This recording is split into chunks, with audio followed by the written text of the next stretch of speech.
It's Tuesday, June 30th. Today, tornadoes tear through the Parkland region. How uprooted residents are trying to move forward as destructive weather and at least one tornado blow through Westman. Also today, left in a rainfall's wake, which communities are dealing with severe flooding after a sudden and devastating downpour. Plus, not seeking re-election, why another veteran councillor is running away from City Hall, but not local politics. Your Morning Winnipeg starts right now.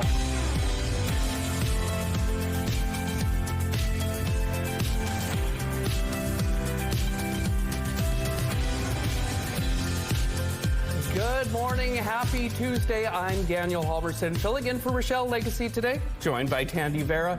It is June 30th, and that means a few things. The last day of school, the last day of June, and Canada Day is tomorrow, and Ainsley McPhail's down at the Forks today. She's going to hear about some of the stuff happening there tomorrow, but of course, we need to talk about the weather yet again. We got a downpour here in Winnipeg last night, and of course, as you saw in the headlines, some communities got hit with some heavy rain yesterday. What's in the forecast today, Tandy? So again, we're going to experience that mixed bag of rain, sun, clouds, just a mix of everything for today. So grab that raincoat, grab that umbrella. It might not be as humid as it was yesterday, but we do have a 30% chance of experiencing that rain again. It's currently 18 degrees right now, mainly clear outside with a few clouds peeking through. Winds are gusting south-southwest at 17 kilometers per hour. The pressure is rising and the humidity is sitting at 95%. So yes, as I said before, yesterday we did receive that rain that Environment Canada said we would potentially receive, and that might be what we have today as well. We received that orange warning yesterday around 2 p.m. It was lifted by the evening time, but right now I just want to point into the Dauphin area. As you can see, they're actually under an orange warning right now. According to Environment Canada, they're receiving a lot of thunderstorms as well as rain right now, and unfortunately for most of the province as well as Winnipeg here, that might taper in through the rest of the province, that low pressure system that we're seeing over here. So I'll just move out the way, as you can see, and it's forming over here coming in from the west, and it's probably going to taper off into the province in Winnipeg, around the Brandon area again, which was hit with lots of downpour rain yesterday. So just keep that in mind when you're traveling today. It may be clear outside right now, but as you can see, looking at our forecast, we do have that 30% chance of that precipitation and a risk of a thunderstorm later on in the afternoon today for Winnipeg, for Brandon and the surrounding areas, including some places up in the north over here. But it will eventually clear out going into Thursday. But for Wednesday, again, tomorrow, we do have that 60% chance of rain or, again, thunderstorms. So you just want to keep that in mind when you're traveling. So looking into our 7-day forecast, today our high is going to be 24 degrees.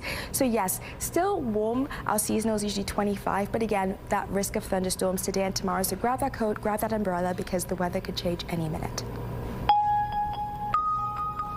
Rain, thunder, and hail also pelted the Parkland region on Sunday evening.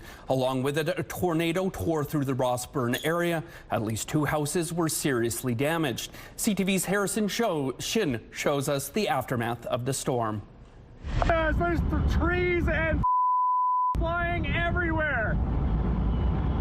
Holy! Aidan Iverson caught this destructive tornado on camera near Rossburn. And this is the aftermath. Roof, walls, windows, and household items all over the ground. There was lots of kind of weird clouds and whatever as I'd been driving, but I seen it almost looked like little fingers coming down. But it wasn't just this house. Trees were broken off. Environment and Climate Change Canada says Manitoba's tornado season has been unusually active, 5 so far. We're probably at the seasonal normal now for Manitoba in terms of the number of tornadoes touching down. So, we still got another month and a bit to go of severe weather season. So it's we've got a lot of the summer to get through before that. It's just been a very, very active year. ECCC is collaborating with the Northern Tornadoes Project, connected to the Canadian Severe Storms Laboratory, to investigate how strong Sunday's tornado actually was. The project's team arrived in the area Monday afternoon and is assessing the damage. What we do is we kind of go through the whole area, take all the property and different structures that have been damaged, as well as trees, and then we'll find the highest estimated wind speed along the path. Rossburn's Deputy Mayor Adam Grabowski says cleanup is underway. While there has been no reported fatalities or injuries so far, he had this to say. Please understand that these families have lost a lot of their livelihood or their lives. I mean, you've lived in a home for many, many years. You build up memories into that home, and to try to avoid going out there. It's not a tourist attraction. Harrison Shin, CTV News, Winnipeg.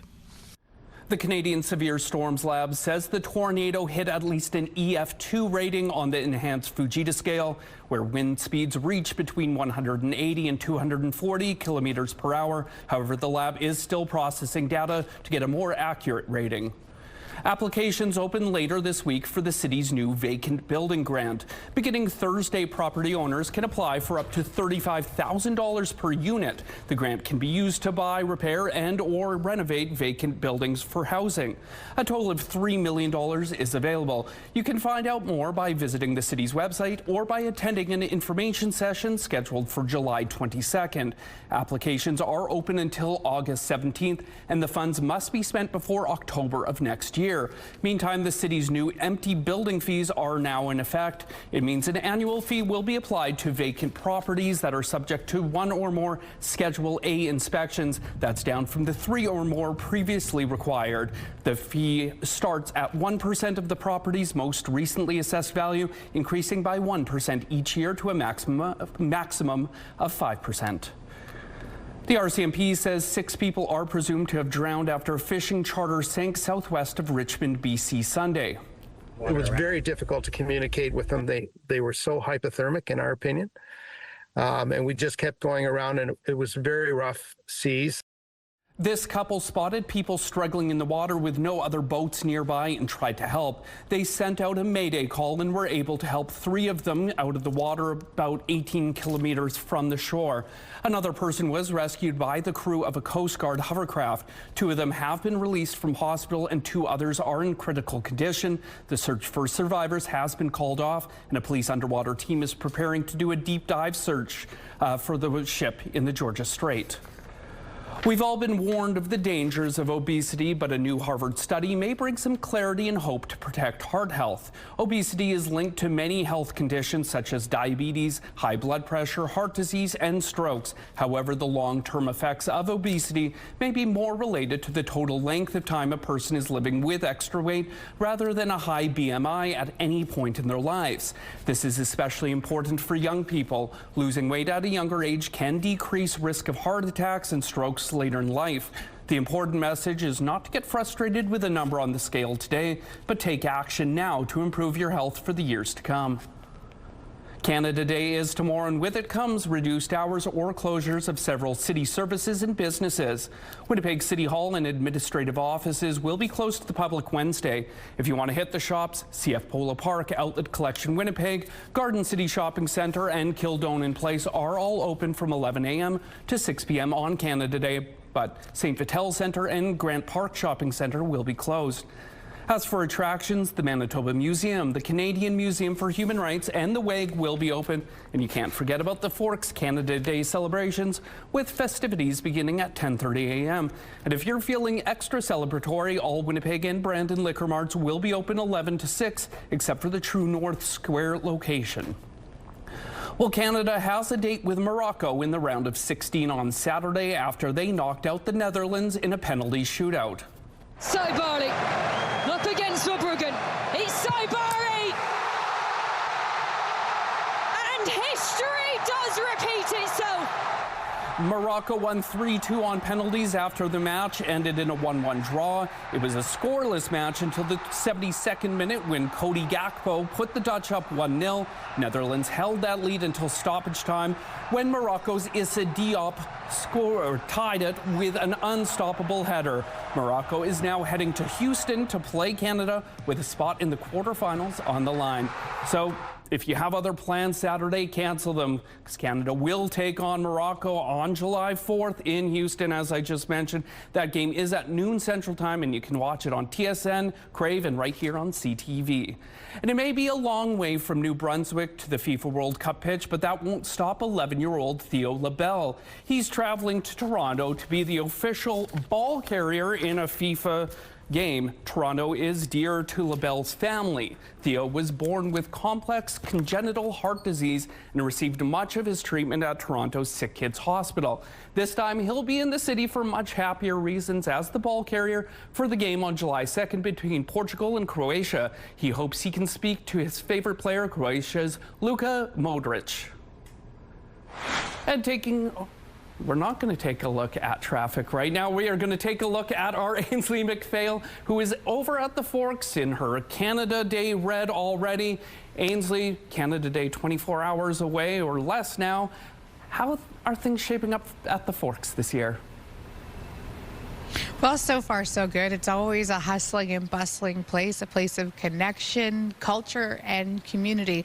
And I bring up culture because their theme this year is One Nation, One Heartbeat. And that is exemplified through their opening ceremony at the Odena Circle. And then they also have citizenship ceremonies, a live citizenship ceremony here where so many will become brand new Canadians. We're also going to be chatting with folks who are doing live performances. Folklorama has a little bit in it, maybe a little bit of a Chilean dance lesson. Who knows? But nothing says Canada more than learning about all of these different cultures. Absolutely love it. Looking forward to that, Ainsley. And speaking of Canada Day, Tandy is up on the roof. The sun's shining on you right now. Are we going to see a lot of sunshine tomorrow? We're going to see a mixed bag of sunshine, some clouds, and maybe that chance of showers or precipitation. A 60% chance for tomorrow, so keep that in note according to Environment Canada. But right now, it's mainly sunny outside with a few clouds peeking through, but mainly clear outside. It's currently 17 degrees, winds are gusting south-southwest at 28 kilometers per hour. The pressure is rising and the humidity is sitting at 94%. So yes, yesterday we received that downpour of rain. An orange warning was filled for most of the province yesterday, especially in certain areas like Brandon and Dauphin, which were hit by considerable rain and even some flooding in some areas. So just keeping in mind for today, we might have that possibility again. 30% chance of that according to Environment Canada. In fact, right now in Dauphin, they're experiencing that rain right now with the risk of thunderstorm. As I speak, they're on an orange warning according to Environment Canada. So just keep that in mind when you're traveling. It's not as humid outside as it was yesterday, but it is windy, and those winds will increase. So keep that in mind with whatever you're wearing today, as it also being the last day of school for the kids. But anyway, we're taking a break right now, but we'll be back with more CTV Your Morning Winnipeg. Weather is brought to you by Garage Masters, your complete garage specialists.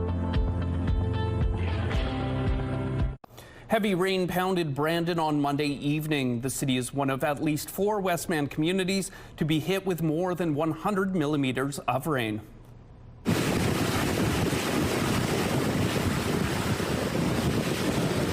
These videos of a Brandon excavator attempting to mitigate flooding were shared with us by a viewer. Environment and Climate Change Canada tells CTV News a report from West Brandon shows 100 millimeters of rain fell there. Meantime, the Wheat City's airport got 50 millimeters.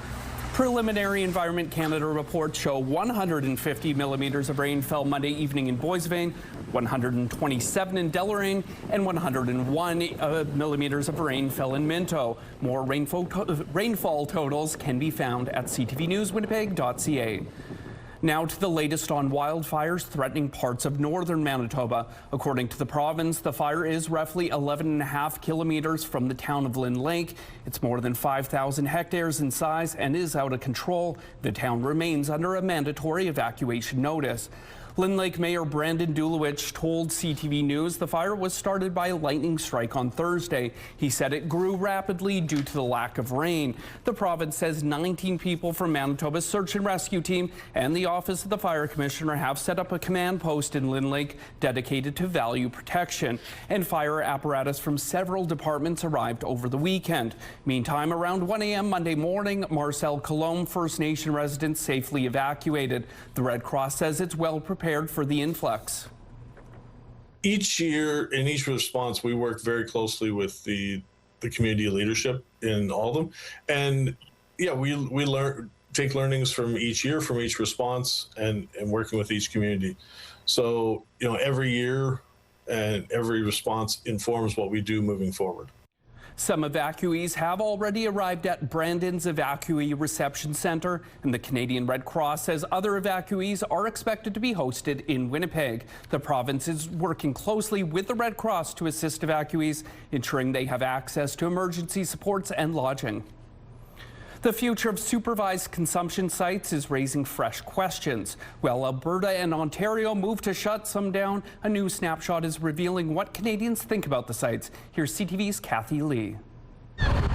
This encampment outside of the supervised consumption site in Lethbridge, Alberta, is a visible symbol of the city's addiction crisis. Everybody in this place is filled with pain, trauma. It also used to be home for Travis Petty.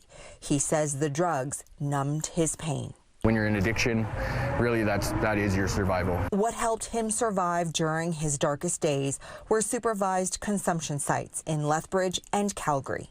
Last November, it took 17 Narcans in the safe consumption site to bring me back. Life-saving for him, but the sites have also been deeply divisive, with critics saying they fueled social disorder and crime.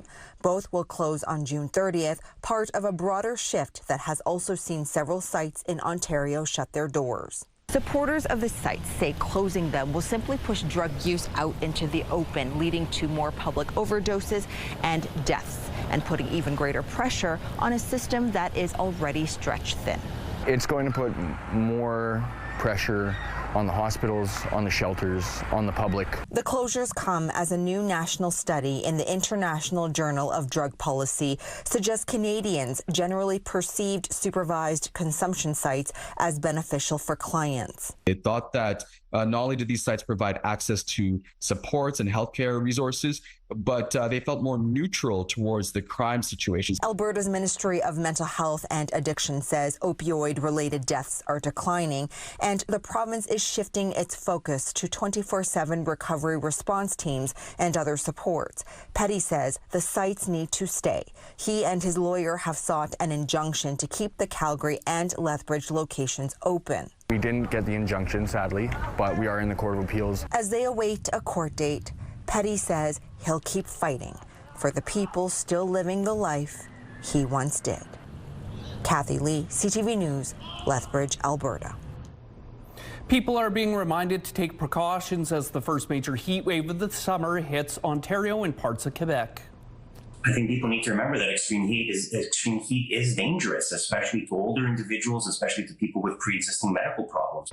Much of southern Ontario is under an orange heat warning. Temperatures could feel as high as 45. In southern Quebec, the heat is expected to set in tomorrow on the province-wide moving day. Environment Canada is calling this a long-duration heat event, and cities are taking measures to help people stay cool. Well, Monday marked 19 years since the first iPhone went on sale. The first model went on sale on June 29, 2007. It sold for roughly $500 US and came with 4 gigabytes of storage. Most now have around 200 gigabytes. The original iPhone wasn't even available here in Canada, but the first version to be sold in this country was the 3G version starting in 2008. Some road closures to remind you about this morning. Following the rush hour on Portage, the eastbound curb lane will be closed from Kenora to Sherbrooke Street. The southbound curb and middle lanes on Gary Street will be closed between Graham and St. Mary Avenue. And on Laxdale Road, north and southbound curb lanes will be closed from Roblin Boulevard to Bachelor Avenue. If you have any traffic tips or updates to share, text them to us at 10400.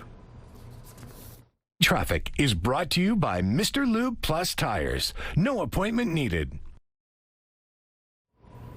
Mostly sunny outside with a few clouds peeking through, but that sunshine is gorgeous right now. The Bathfitter Live Eye is brought to you by Bathfitter, your bath and shower experts for more than 40 years. So right now here in Winnipeg, we are sitting at 17 degrees. I'll move out of the way here so we can get these temperatures better.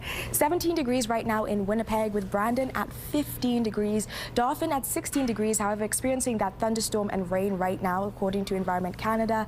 Swan River at 16 degrees as well as the Pass. So really we're in these mid-average temperatures for this morning. And looking up into the north, Churchill at 3 degrees, so much chillier for this time of year, with Thompson and Lynn Lake at 14 degrees and the Island Lake at 18 degrees.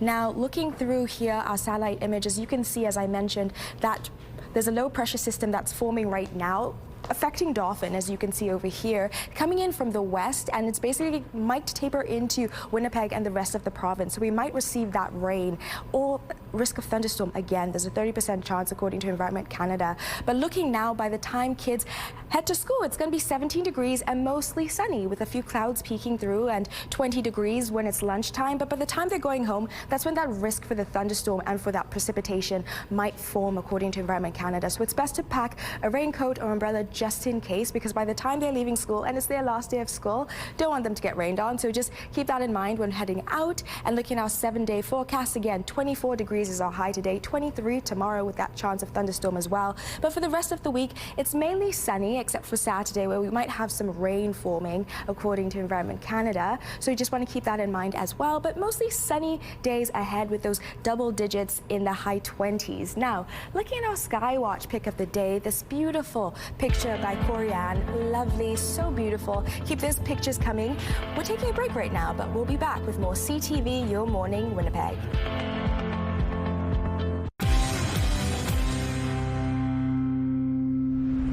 One of Canada's most celebrated songwriters is going back on the road again. It's a tour that aims to highlight 6 decades of music and protests.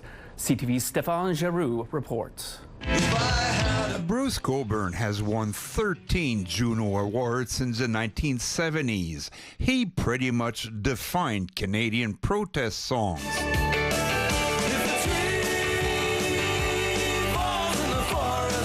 Age, he says, isn't slowing him down. My hands have become quite arthritic, and certain things are more challenging than they used to be. There's maybe a very few songs, 4 or 5 songs that I've had to revise the guitar parts of. Cockburn made his debut on the coffee house folk circuit and evolved over time with a crafty mix of blues, jazz, rock, and folk music.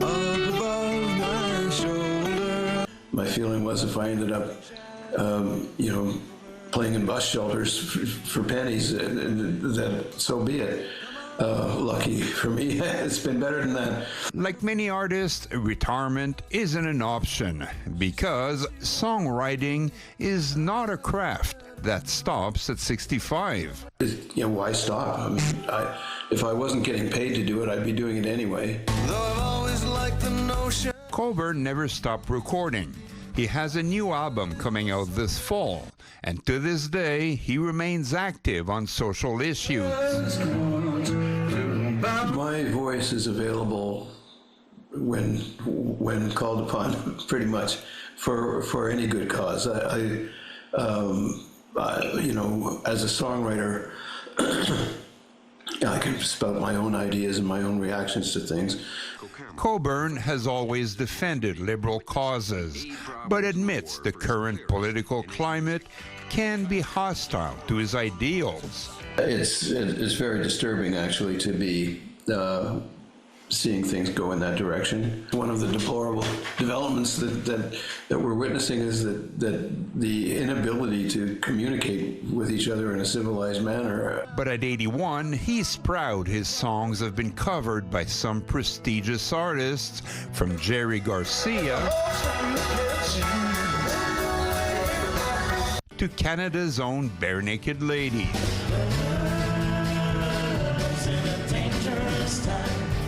People are paying attention to the songs. That's the best part for me.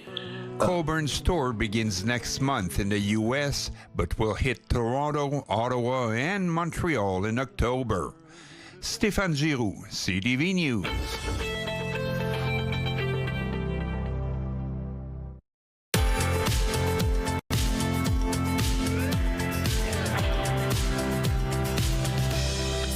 Degrees right now, mainly sunny skies with a few clouds peeking through. Winds are gusting south-southwest at 28 kilometers per hour. The pressure is rising and the humidity is sitting at 94%. So yes, 17 degrees right now, but as you can see right now in our satellite image, we still have this low pressure system that's stalling over western Manitoba. So right now they're experiencing very heavy rain that could go out throughout the rest of the day according to Environment Canada, with that risk of thunderstorm. And unfortunately for Winnipeg and Brandon and just surrounding surrounding areas, we could experience that too. And I know that's not what we want to hear with that heavy rain that we already experienced, and we'll get those rainfall amounts later on today once we get a confirmation from Environment Canada. But looking into today, we're going to have a high of 24 degrees, but again, that 30% chance of showers or maybe rain or maybe that risk of thunderstorm with winds gusting southwest at 50 to 70 kilometers per hour. So it's going to feel quite chilly and quite windy. So just keep that in mind when you're traveling about. And by the time we get into the evening time, it's going to be 16 degrees, still with that chance of rain and thunderstorms, which will form in the later part of the afternoon potentially, and then into the evening time, with those winds gusting southwest at 30 to 50 kilometers per hour. So they will reduce a little bit, but still quite windy for what we'd be expecting for this time of year. And by the time we get into tomorrow, it'll be 23 degrees. And I know we don't want to hear it because tomorrow's Canada Day, but we still do have that potential of showers and thunderstorms, a 60% chance according to Environment Canada. So keep that in mind when you're traveling about. But looking into the 5-day forecast, we will have mainly sunny skies for the rest of the week besides Saturday. I know you do see that 23 high, but that rain that might form. So just keep that in mind. But sunny days with those high double digits, so it'll feel like summer outside and a great time to take a walk and just enjoy the warm weather. Another veteran at Winnipeg City Hall is calling it quits. St. Vital councillor Brian Mays announced he is not seeking re-election this October. Mays, who was first elected to council in 2011, says he's stepping away to run for a school trustee seat instead. CTV's Jeff Keel explains. Brian Mays is running in St. Vital Park, but not in the next election for City Council. I have given it all I have for 15 years. A very emotional Mays had to stop speaking several times during his remarks, announcing he will not seek re-election this fall. First elected as the St. Vital councillor in 2011, Mays listed his accomplishments as increasing funding to cut down on sewage spills, reducing the completion date by 50 years for combined sewer work, securing $11 million for St. Vital Park, and saving the St. Vital Library. We did get 7 tracks either built or announced. Somebody said to me once, is that how you want to be remembered? I said, yeah, I'm okay with that. Mays says he was planning on 4 more years, but changed his mind, calling this term in office challenging and difficult. For years, he chaired the Water and Waste Committee as a member of the Mayor's Executive Policy Committee, but 2 years ago, Mayor Scott Gillingham removed him from EPC after Mays was critical of new zoning rules for housing. It just didn't work out with the mayor. I will always wonder why. It would probably be the great regret of my career that it didn't work out. The mayor chalked it up to democracy, saying you're not always going to agree with one another. He's been a good colleague to work with over the years that I've been on council. We didn't always see eye to eye, but I'm really focused right now on all the ways that we work together. Mays' announcement follows 2 other longtime city councillors, John Orlico and Janice Lukes, who have also said they're not running again. But Mays is staying in local politics. He's going for a school trustee seat in the Louis Riel division. We'll give her hell. We'll be out campaigning hopefully by mid-July and see where the raft takes us. Jeff Keel, CTV News, Winnipeg. Brian Mays says he will be endorsing a council candidate for St. Vital. And if you're thinking about running for either a council or school trustee position in Winnipeg, registration begins today. This will be the first time candidates for school trustees will need to register and follow spending limits. You'll need to register in person at the City Clerk's Department at 510 Main Street, and you're encouraged to make an appointment in advance. The office is open weekdays from 8:30 to 4:30, not including holidays. Candidates are barred from soliciting and collecting campaign funds or spending any money on the campaign until they're registered. The deadline for registration is September 22nd. Winnipeggers head to the polls October 28th. You can also make sure you're on the voters list by heading to the city's website. And speaking of the election, Evan Duncan, councillor for Charleswood, Tuxedo Westwood, says he will be seeking re-election this fall. In a statement, Duncan says he's aiming to, quote, provide the kind of consistent representation our community deserves. Duncan was first elected in 2022. He currently chairs the Property and Development Committee and sits on the Executive Policy Committee. Heritage Minister Mark Miller says the Canadian Museum for Human Rights made what he described as an error in curation of an exhibit about displaced Palestinians, which he says should be rectified. Miller tells the Canadian Press he visited the Winnipeg Museum and found it, quote, regrettable that it did not identify Hamas as a terrorist organization that seeks to kill Jews. The exhibit, which opened Saturday, focuses on the Nakba, forceful displacement of about 750,000 Palestinians. Jewish groups and the Israeli government have mounted a campaign to have the exhibit reworked or cancelled, arguing it lacks context and threatens to fuel anti-Jewish hate in Canada. Opponents say the museum failed to explain the role of Arab states in expelling Jews and fighting those who ultimately established the State of Israel in 1948, while the museum leadership says the exhibit isn't meant to explain the entire history. Miller tells the Canadian Press he won't intervene in curation decisions, but says the museum made an error by not allowing the museum board to see the exhibit before it opened publicly. The museum did not immediately respond to a request for comment. Firefighters in Winnipeg are getting some new wheels. It is new, brand new. Look at that. You'll be the first one to sit in this from city. 3 shiny new fire trucks will be rolling into Winnipeg fire stations over the coming weeks. As you can see on your screen, they're being built in the northwestern part of the city at Fort Garry Fire Trucks.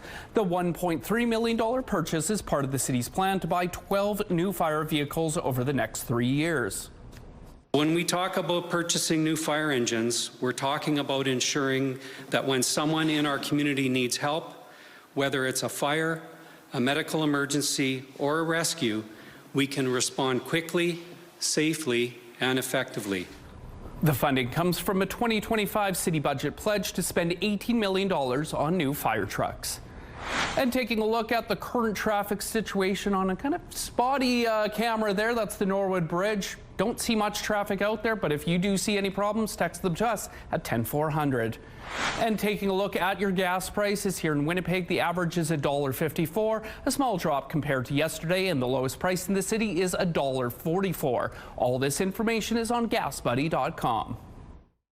The Price at the Pump is brought to you by the Kidney Foundation. Help by donating your card today.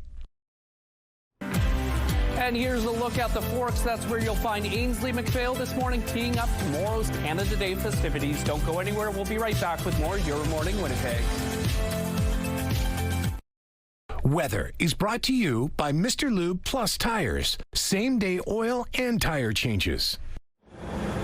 Okay, so it's mostly sunny right now, but I do see more clouds forming, and that's kind of the mixed bag most of the province is going to have today. It's currently 17 degrees, winds gusting south-southwest at 28 kilometers per hour. The pressure is rising, and the humidity is sitting at 94%. So yes, as I said, as you can see with my hair, the wind does have a chill to it, and it will increase throughout the day across the province, according to Environment Canada, with winds gusting anywhere between 50 to 70 kilometers an hour. So just keep that in mind when traveling. But right now in the past, they're actually experiencing some light rain, and in Dauphin, they're experiencing some heavy rain with that orange weather warning that they're experiencing. And we had that rain yesterday, that downpour. I'm still waiting on Environment Canada for the exact amounts. We do have our rain gauge here, and I kind of wanted to show you. I don't have much, as you can see. It's not as much as I thought or expected it would be. I'm waiting for Environment Canada to kind of confirm the rainfall amounts across the province, because it was very intense rain. So just keep that in mind. We do have that chance of that rain again today with a risk of thunderstorms, 30% chance according to Environment Canada, and that's just across the province. This mixed bag of clouds, sun, and maybe rain. And right now we're heading over to Ainsley McPhail to check out what she's doing at the Forks. Hey Ainsley, how's it going? Good morning. We're live talking about Canada Day preview, and who is more excited about Canada Day than a new citizen, perhaps? Suzanne Carrier joins us now. She is a citizenship judge. You just told us the numbers on how many people you have made, well, handed the certificate as Canadian citizens. Yeah, 188,000 new Canadians that I've sworn in since I started in this role in 2018. So pretty cool job, and yeah, just such an honor and a privilege to be part of that special moment in people's lives for so many people here in Manitoba and across the country. And for Canada Day, there's going to be performances. There's going to be people sworn in as well. Yeah, we're doing a citizenship ceremony here at the Forks, so really looking forward to that. An outdoor ceremony, hopefully the weather cooperates. And yeah, I'm not quite sure how many, I think about 30 new Canadians that we're swearing in tomorrow here at the Forks. You touched on this, but how truly beautiful is it to make that transition and see their faces, see the faces of their supporting family members? Yeah, it really is. They're very special ceremonies. I would encourage anybody to come to a, most of them are open to the public. I would encourage people to come to a citizenship ceremony if ever they have the chance. They're really, really special. It's a big, big moment for people. For new Canadians, it's the last step in a really, really long journey to become Canadian.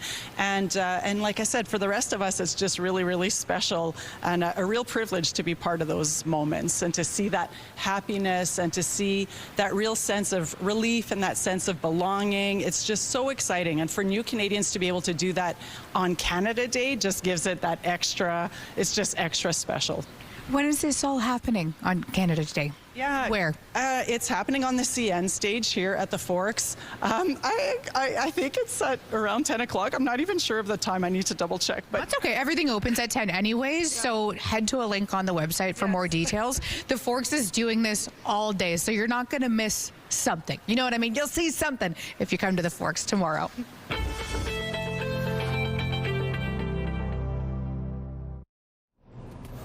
An earlier look at the markets, the Dow Jones added 84 points and the Nasdaq 73 points. The S&P index is flat. The loonie decrease set to 70.24 cents US.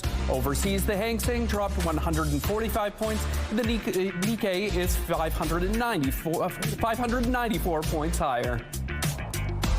An overland flood warning was issued earlier Monday evening for parts of western Manitoba. That includes areas near the Assiniboine River, including Russell, St. Lazare, Minneota, Verdun, Griswold, and Brandon. Those living near lakes and reservoirs, including the Shellmouth Reservoir, Rivers Dam, Minnedosa Dam, and Dauphin Lake, are being advised the water level may rise by as much as 3 feet in the coming days. The province warns to use caution around rivers, creeks, and drainage areas throughout the Assiniboine River Basin and Parkland region, and avoid driving across any flooded roads. You can find up-to-date information for your area by downloading the province's MB Ready app or heading to mbready.manitoba.ca. The Canoe government's promised tax cut on prepared meals, snacks, and other foods goes into effect tomorrow. CTV News previously reported that the government offered the cut in its March budget, removing the provincial sales tax from all food at grocery stores only starting July 1st to help people with the cost of living. Basic groceries are already exempt at all stores, but as initially announced, the change would remove the tax from snacks, soft drinks, and prepared meals such as rotisserie chickens, only if sold at a grocery store. Convenience store owners had cried foul, saying they sell many of the same products and would be put at a disadvantage. In April, the Premier indicated the cut would also apply to smaller outlets such as corner and convenience stores. Police are investigating what they're calling a suspicious death in Pimicikamak Cree Nation. Sunday night around 7 o'clock, police received a report of an unresponsive female in the water near Beardy's Point. Officers located a 22-year-old female who had been pulled from the water and pronounced dead at the scene. Police are still awaiting autopsy results and are asking anyone with information related to the death to contact Crime Stoppers. The city is looking to cap the number of free transit passes for youth as it figures out how to pay for the provincial program. The province is providing $10 million for the free passes, which are intended for those between ages 11 and 17 and high school students between 18 and 21. However, the public service estimates it's going to cost nearly $16.5 million to implement the program. That's accounting for lost revenue and hiring several more bus drivers to meet peak demand. The Public Service says it made a lot of assumptions when arriving at some of the numbers, so it's proposing an initial cap of 30,000 passes until the full impacts can be studied. That's half the number of eligible young people estimated to live in Winnipeg. The $6.5 million difference will also be forwarded to next year's budget process. If there is strong demand and not enough additional funding, the program may only be able to run between September and March rather than September to August. Alberta Premier Danielle Smith is expected to announce the next steps in her push for a new pipeline to BC's coast Thursday. Her press secretary says new details will be shared on July 2nd about the province's submission to the federal government's major project office. Alberta wants a new 1 million barrel a day oil pipeline to the west coast. Smith first signed an MOU with Prime Minister Mark Carney last year, and in that agreement, July 1st, which is tomorrow, was given as the deadline for submission. The announcement is being held Thursday since tomorrow is a holiday. And scooter riders in Rome are wishing a very happy birthday to Vespa. Thousands of Vespa enthusiasts made their way to Italy to celebrate the 80th birthday of the scooter. Rome is hosting Vespa Roma 2026, 80 years of an icon, a 4-day event turning the city into a Vespa village full of exhibitions, races, and parades. Vespa launched in 1946 and became symbolic to Italy, cheap, stylish, and practical. Vespa is currently available in over 100 countries and has sold over 20 million units worldwide.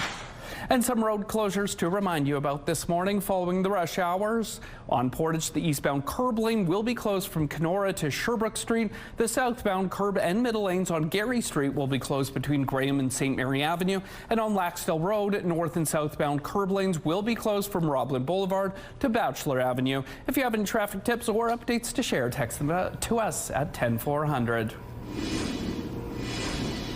Okay, so now it's a mix of sun and clouds outside. 17 degrees currently, with winds gusting south-southwest at 28 kilometers per hour. The pressure is rising and the humidity is sitting at 94%. So yeah, 17 degrees right now with that wind chill. It's quite chilly and it's going to increase to 50 to 70 kilometers throughout the day. So just want to keep that in mind when traveling. But looking at our current temperatures here, Churchill, they're going to have a high of 9 degrees today with mostly sunny skies with a bit of clouds peeking through. Thompson and Gillam will experience that rain as well as Island Lake, 30% chance according to Environment Canada. And moving into Flin Flon, Lynn Lake, across the province, we will be dealing with this potential rain or that risk of thunderstorms. So again, mixed bag of weather between sunshine, clouds, rain, thunderstorms. So just want to keep that in mind when traveling. Same with Dauphin at 20 degrees right now, still under that orange weather warning according to Environment Canada. And Brandon at 19 degrees will be their high today as well. And getting closer into Winnipeg, our high is going to be 24 degrees with that risk of thunderstorm. And that's, again, just across the province. We will have that risk of rain, thunderstorm, light precipitation forming. So just want to keep that in mind when traveling and grab that raincoat, grab that umbrella. But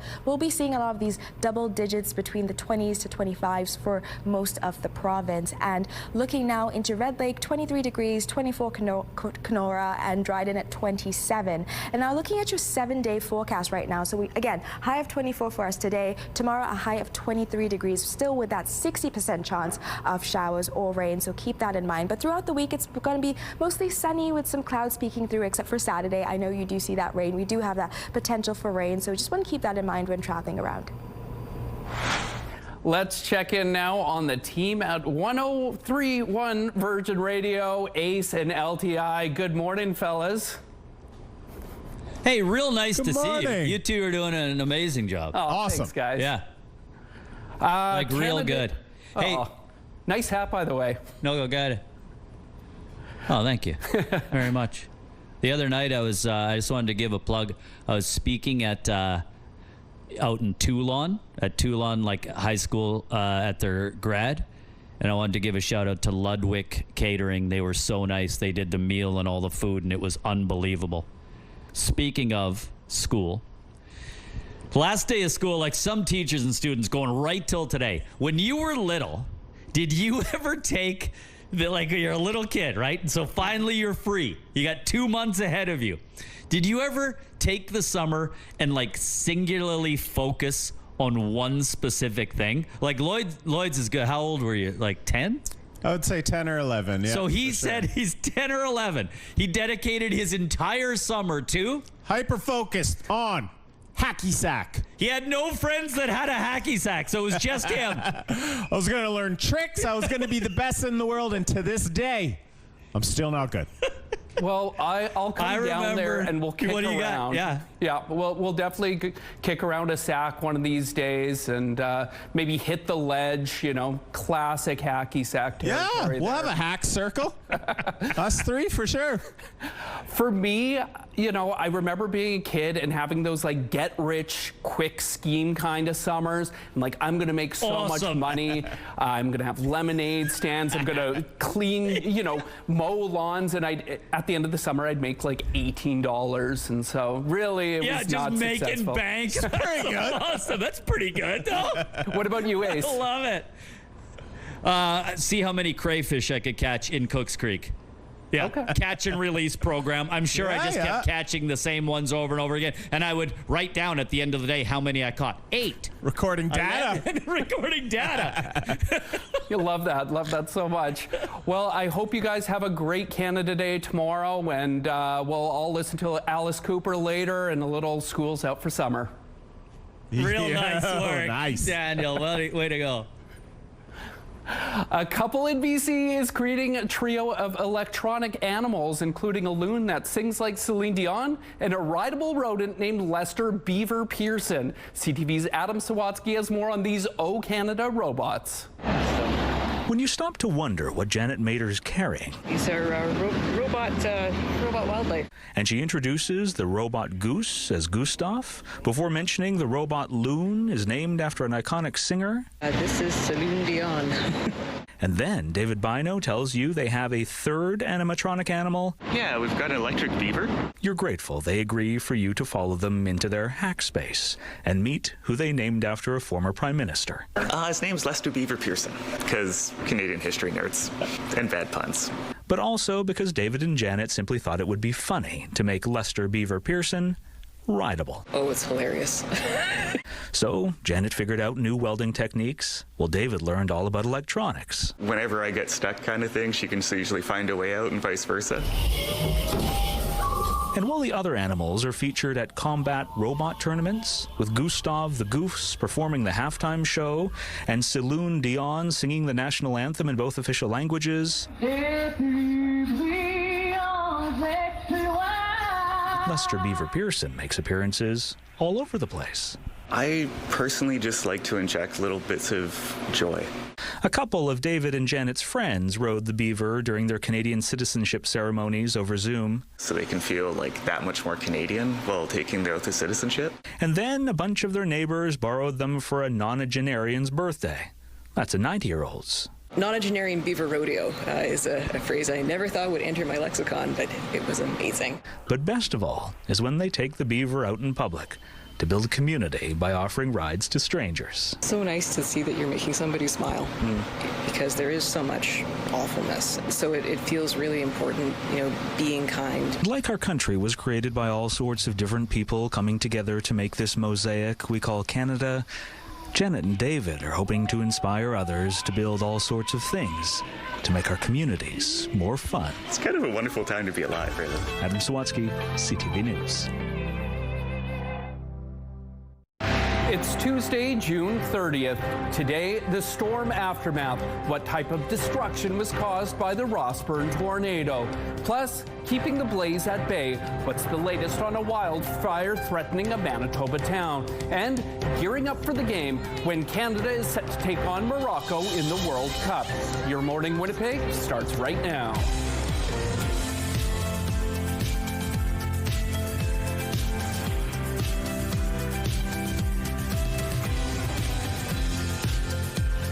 Good morning, happy Tuesday. I'm Daniel Halverson, filling in for Rochelle Legacy today, joined by Tandy Vera.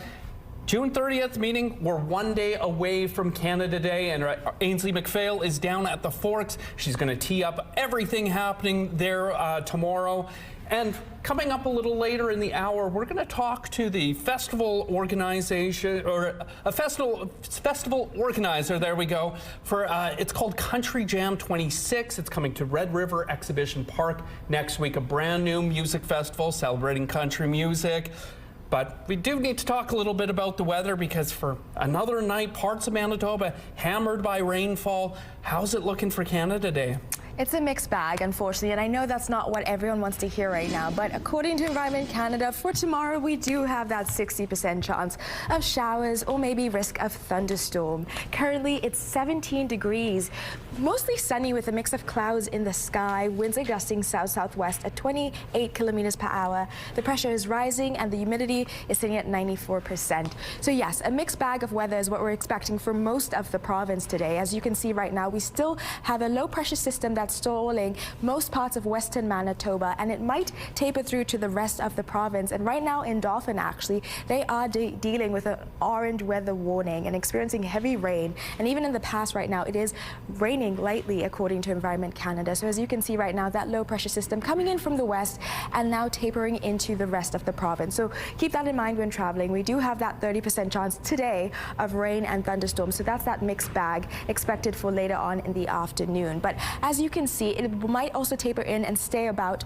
for tomorrow as well, with that chance of showers or a light precipitation in the form of rain around Winnipeg and around Manitoba just in general. So you just want to keep that in mind, and even in some places up in the north. But it will eventually clear off when we get into Thursday with mostly just some cloud coverage, but that sun will be peeking through. So you just want to keep that in your mind when you're traveling ahead and just planning out your day, because I know tomorrow is Canada Day and we don't want, we don't want the rain we experienced today with that downpour. But today our high will be 24, 23 tomorrow with that 60% chance. But for the rest of the week, it's mostly going to be sunny with some clouds peeking through. And on Saturday, we do have that potential for rain as well, with 23 degrees being the high, but mostly high 20s, mid to high 20s for our temperatures. So still warm, still summertime feeling, but again, that rain. And now looking at our weather art of the day, Caleb, Connor, and Colby, yay summer. I agree with that. Yay summer. I love the sun with the smiling through. To submit your child's weather art of the day, visit our website, ctvnewswinnipeg.ca, and fill out the form.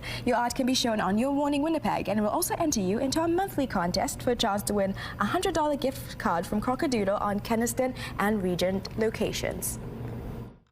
The weather art of the day is brought to you by Crocodile Paint Your Own Pottery, now open on Regent and Keniston. Rain, thunder, and hail pelted the Parkland region on Sunday evening, and along with it, a tornado tore through the Rossburn area. At least 2 houses were seriously damaged. CTV's Harrison Shin shows us the aftermath of the storm. There's trees and flying everywhere. Aidan Iverson caught this destructive tornado on camera near Rossburn. And this is the aftermath. Roof, walls, windows, and household items all over the ground. There was lots of kind of weird clouds and whatever as I'd been driving, but I seen it almost looked like little fingers coming down. But it wasn't just this house. Trees were broken off. Environment and Climate Change Canada says Manitoba's tornado season has been unusually active, 5 so far. We're probably at the seasonal normal now for Manitoba in terms of the number of tornadoes touching down. So, we still got another month and a bit to go of severe weather season. So it's we've got a lot of the summer to get through before that. It's just been a very, very active year. ECCC is collaborating with the Northern Tornadoes Project, connected to the Canadian Severe Storms Laboratory, to investigate how strong Sunday's tornado actually was. The project's team arrived in the area Monday afternoon and is assessing the damage. What we do is we kind of go through the whole area, take all the property and different structures that have been damaged, as well as trees, and then we'll find the highest estimated wind speed along the path. Rossburn's Deputy Mayor Adam Grabowski says cleanup is underway. While there has been no reported fatalities or injuries so far, he had this to say. Please understand that these families have lost a lot of their livelihood or their lives. I mean, you've lived in a home for many, many years. You build up memories into that home, and to try to avoid going out there. It's not a tourist attraction. Harrison Shin, CTV News, Winnipeg. The Canadian Severe Storms Lab says the tornado hit at least an EF2 rating on the enhanced Fujita scale, where wind speeds reach between 180 to 240 kilometers per hour. However, the lab is still processing data to get a more accurate reading. Now to the latest on wildfires threatening parts of northern Manitoba. According to the province, the fire is roughly 11.5 kilometers from the town of Lynn Lake. It's more than 5,000 hectares in size and is out of control, and the town remains under a mandatory evacuation notice. Lynn Lake Mayor Brandon Dulowich told CTV News the fire was started by a lightning strike on Thursday. He said it grew rapidly due to the lack of rain. The province says 19 people from Manitoba's search and rescue team and the Office of the Fire Commissioner have set up a command post in Lynn Lake dedicated to value protection, and fire apparatus from several departments arrived over the weekend. Meantime, around 1 a.m. Monday morning, Marcel Colombe First Nation residents safely evacuated. The Red Cross says it's well prepared for the influx. Each year, in each response, we work very closely with the community leadership in all of them. And yeah, we take learnings from each year, from each response, and working with each community. So, every year and every response informs what we do moving forward.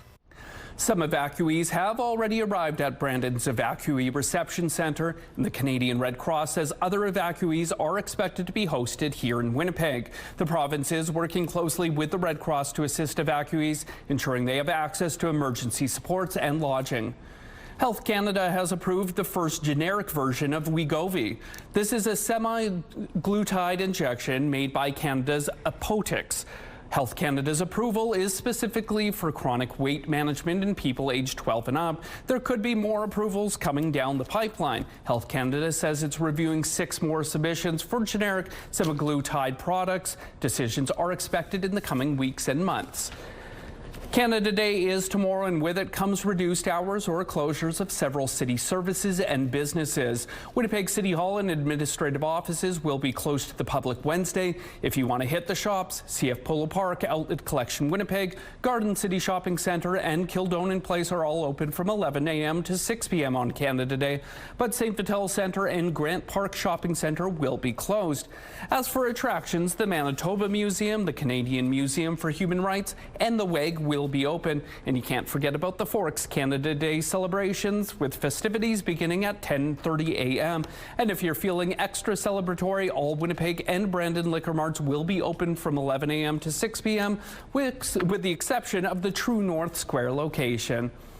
And Canada has a date with Morocco in the round of 16 on Saturday after they knocked out the Netherlands in a penalty shootout. Saibari up against Verbruggen. It's Saibari! And history does repeat itself. Morocco won 3-2 on penalties after the match ended in a 1-1 draw. It was a scoreless match until the 72nd minute when Cody Gakpo put the Dutch up 1-0.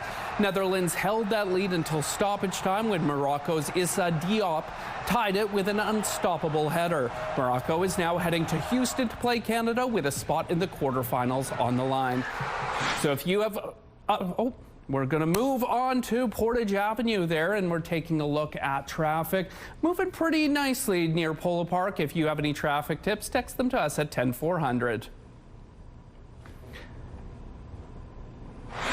And we're joined now by Ainsley McPhail, who's over at the Forks this morning. She's teeing up Canada Day. She's wearing her red dress. She is ready to go. Ainsley, what's happening over there tomorrow? I've got so many red dresses in my closet, Danny, that it was a safe bet. Well, what's happening? Rain or shine, the Forks, morning to night, there's always something going on.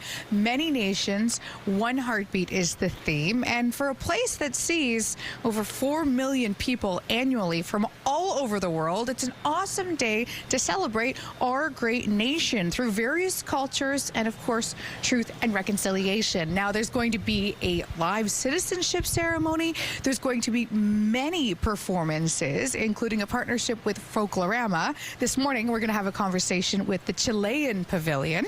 We're going to be having a conversation about the North Star Festival, a family-friendly event with DJs. Again, back to the music. So it is quiet right now, but the Forks, of course, historically known as a gathering space and one of Canada's best. Awesome. Looking forward to it. Thanks so much, Ainsley. And taking a look up on the roof, Tandy Vera, it looks like it's sunny but a little bit windy out there. How are things shaping up for today and for tomorrow on Canada Day? It is definitely getting windy. That wind does have a chill to it, and according to Environment Canada, it's going to increase to 50 or 70 kilometers per hour. It's 17 degrees right now. Winds gusting south-southwest between 32 to 43 kilometers per hour. The pressure is rising and the humidity is sitting at 90%.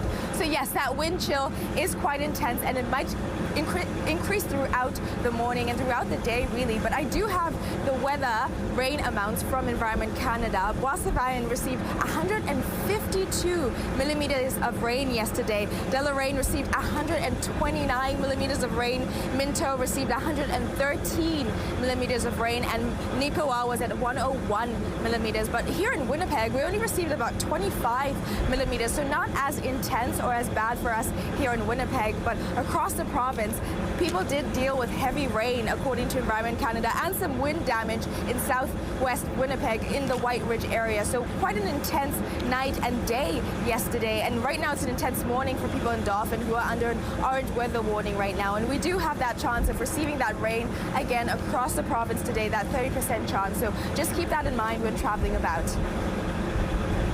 Weather is brought to you by the Better Business Bureau. Research at bbb.org before you buy. It's time now for our question of the day. Today is the last day of school, so we want to know, what's your favorite last day of school memory? You can text your answer to 10400. Now make sure to follow the automated instructions so we can feature your response, and don't forget to include your name. Question of the day, brought to you by Provivo, Manitoba's #1 cool sculpting clinic, science-backed body contouring.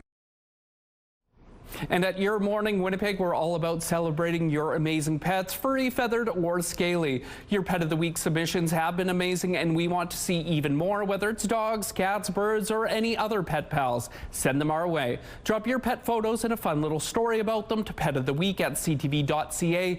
Catch us every Thursday to find out if your pet is our Pet of the Week on Your Morning Winnipeg. And taking a look at traffic moving well at Confusion Corner there. Don't go anywhere. We'll be right back with more of Your Morning Winnipeg.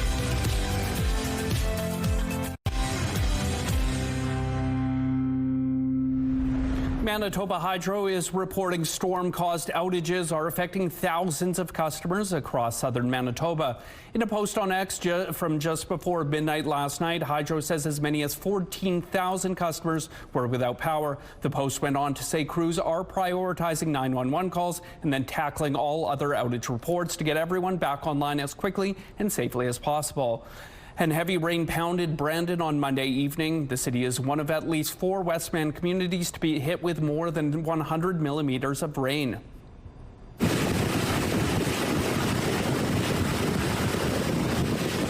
These videos of an excavator out in Brandon attempting to mitigate flooding were shared with us by a viewer. Environment and Climate Change Canada tells CTV News a report from West Brandon shows 100 millimeters of rain fell there. Meantime, the Wheat Cities Airport got 50 millimeters. Preliminary Environment Canada reports show 150 millimeters of rain fell Monday in Boissevain, 127 in Deloraine, and 101 millimeters of rain fell in Minto. More rainfall totals can be found at ctvnewswinnipeg.ca. And applications open later this week for the city's new vacant building grant. Beginning Thursday, property owners can apply for up to $35,000 per unit. The grant can be used to buy, repair, and or renovate vacant buildings for housing. A total of $3 million is available. You can find out more by visiting the city's website or by attending an information session scheduled for July 22nd. Applications are open until August 17th, and the funds must be spent before October of next year.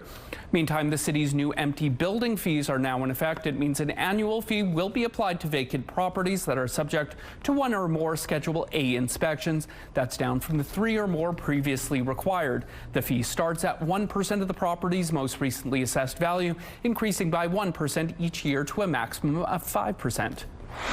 And taking a look at the current traffic situation on McPhillips, moving pretty well there. If you do have any traffic tips or updates to share with us, text them to 10400. And time to see our sports team moment. Today's picture is from the West Kildonan Wolverines. Shauna says, my son played for the West Kildonan Wolverines for grade 10 and 11. They won this game back in 2021. Thanks so much for sharing. And you can also participate in this contest. Tell us your most memorable fun team moment, and you'll be entered to win a $100 gift card from Chicken Chef. Head to the contest page on our website, ctvwinnipeg.ca, and fill out the form with your answer and picture. Good luck. Your Manitoba sports team moment brought to you by Chicken Chef, where memories are made. The stage adaptation of Spirited Away will make its North American premiere in Toronto. The international touring production will have a 15-week run at the Princess of Wales Theatre starting next May. The show is based on the Oscar-winning animated film of the same name. Performances will be in Japanese with English subtitles.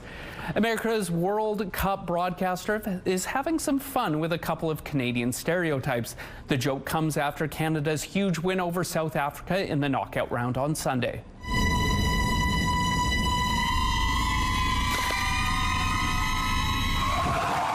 Sorry, but no. The video shows a car decked out in South African colors driving towards the World Cup trophy before the road is blocked by a moose, which in proper Canadian fashion apologizes before turning and continuing it on its path to the World Cup final. Let's hope that's exactly how far Team Canada makes it. Stevie Wonder and Bruce Springsteen are just some of the big names who attended a funeral for music legend Clive Davis.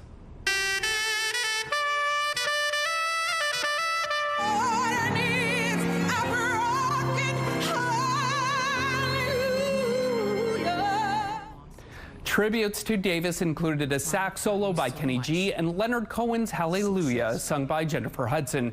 Dionne Warwick, Barry Manilow, and Alicia Keys also shared tributes. Davis is best known for launching the careers of Springsteen, Keys, and many others, including Whitney Houston. Clive Davis died last week at the age of 94.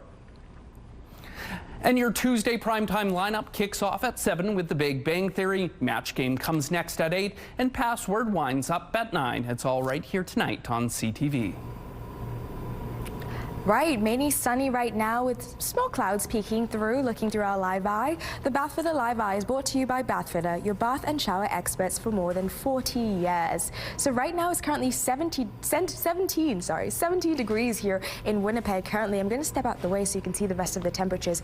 18 degrees in Gimli, Portage at 16 degrees, with Brandon at 15 degrees right now. And as we go up into the north, we can see Churchill's currently at 4 degrees, and the high today is going to be about 9 degrees, so not too far from that, with Lynn Lake at 14 and Thompson at 14 degrees. So really those mid-average temperatures that would be expecting for this time of year. And now looking through our satellite image, now as I mentioned before, we do have this low pressure system that has been stalling western Manitoba for most of the morning, starting from last night with Dauphin with that orange weather warning, experiencing heavy rain right now, and that might be the case for most of the province. So just keep that in mind when traveling about. But looking into when kids lunchtime, actually, when it's lunchtime for kids, it's going to be 20 degrees, mostly sunny with clouds peeking through, but 23 degrees when they're heading back home. So you want to keep that in mind because there's a 30% chance of rain or thunderstorms. And I know it's their last day of school, so tell them to pack that umbrella or raincoat and not to get too excited, or they might be rained on. And now looking into your 7-day forecast, again, today and tomorrow we do have that chance of showers or rain or even thunderstorms. So you want to keep that in mind when traveling about. But the rest of the week, mostly sunny skies with clouds peeking through, except for Saturday with that 23 high and that rain that might be expected. Now looking into the Skywatch pick of the day, this is so beautiful, taken out at Oxford House. What a beautiful image of the lake. Just the reflection, absolutely stunning. Please keep the pictures coming at Winnipeg Weather at ctv.ca.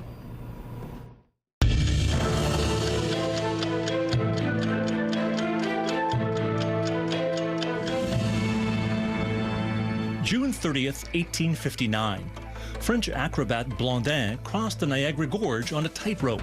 Before reaching the Canadian side, he stopped to drink champagne and perform other feats. A crowd of 25,000 watched. He crossed on a rope that stretched over 330 meters. The crossing is one of the most iconic events ever associated with Niagara Falls. June 30th, 1948. 3 scientists from Bell Telephone Laboratories demonstrated the transistor, which was their invention to replace the vacuum tube. For the breakthrough, the 3 were awarded the Nobel Prize. The transistor allowed everyday electronics, such as radios, to become smaller and much more portable, and paved the way for the digital revolution through integrated circuits. June 30th, 1989. The Bank of Canada stopped issuing $1 bills. They were replaced with $1 coins that came to be known as loonies. Dollar bills and loonies, which debuted in 1987, coexisted for a few years. The coins were far more durable than bills, saving on replacement costs. Loonies could stay in circulation for up to 20 years, while dollar bills typically lasted only 1 year. It's been a wild ride, but the TSX and NASDAQ and S&P 500, well, they're set to end the quarter and first half of the year on a high note.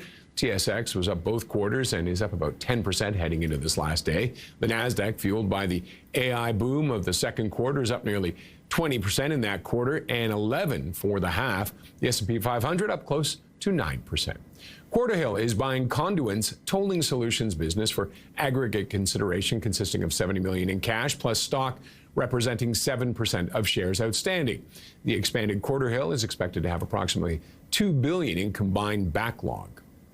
Canadian pea starch imports to China are being hit by a 73.5% customs deposit starting July 1st after a preliminary finding of dumping, according to a statement from the Chinese Ministry of Commerce. Now, the decision follows a probe since August 2025, and it comes just months after the two countries reached a deal for China to drop a 100% tariff on Canadian pea products. No response yet from Ottawa. And an investment lesson for people looking to make a bundle off of FIFA games in Canada.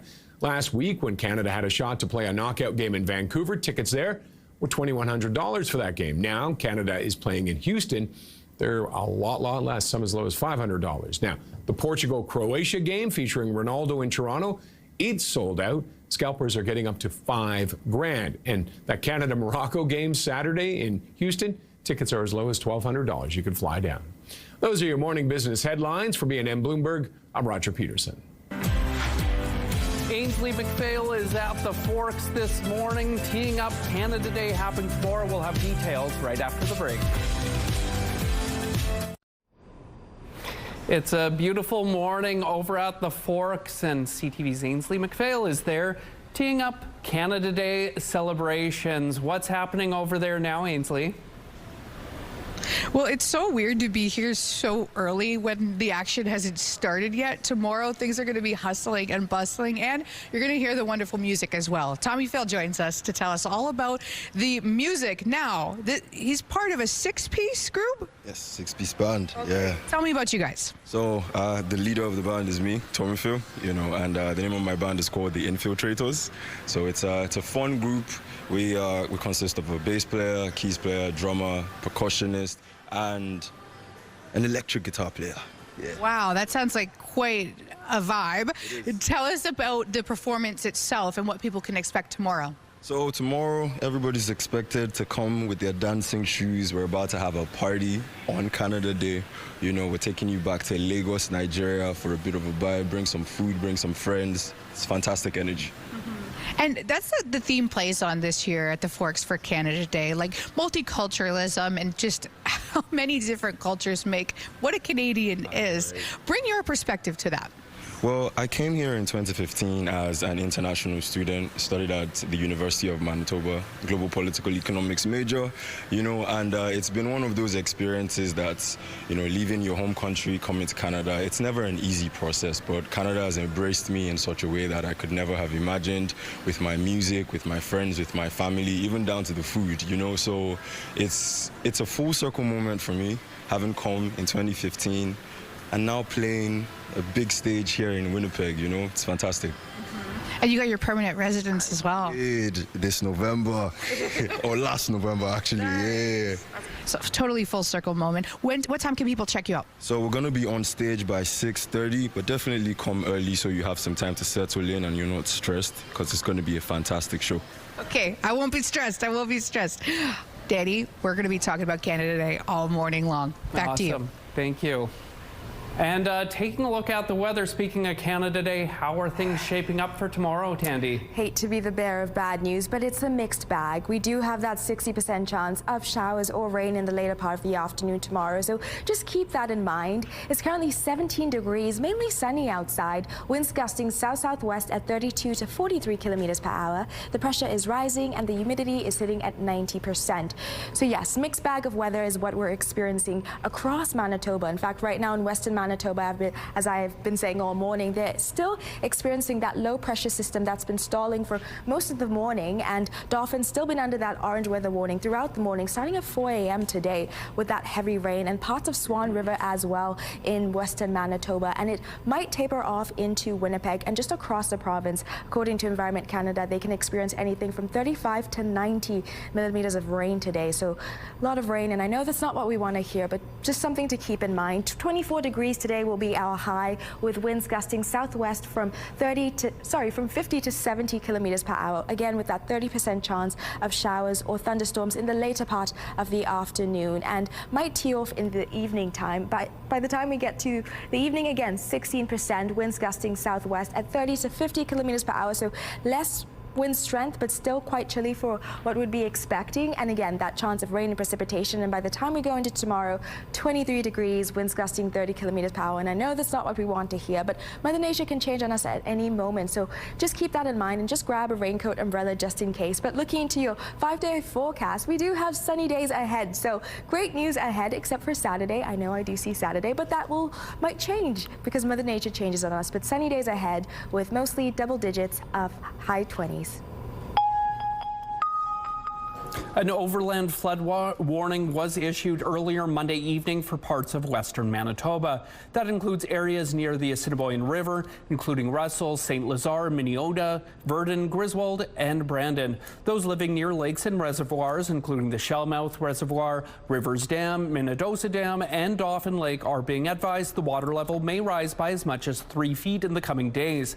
The province warns to use caution around rivers, creeks, and drainage areas throughout the Assiniboine River Basin and Parkland region, and avoid driving across any flooded roads. You can find up-to-date information for your area by downloading the province's MB Ready app or heading to mbready.manitoba.ca. A longtime Winnipeg City Councillor is leaving City Hall. St. Vital Councillor Brian Mays says he's not seeking re-election this fall. This was the job I really wanted.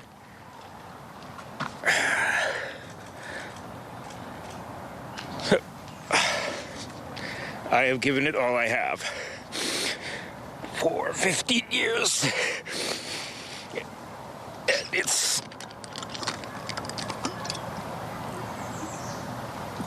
time to move on. Time to move on to something new. Mays says he's planning on running for school trustee in the Louis Riel School Division. He was first elected in a 2011 by-election, and he says he will be endorsing a councillor candidate for St. Vital when registration opens today.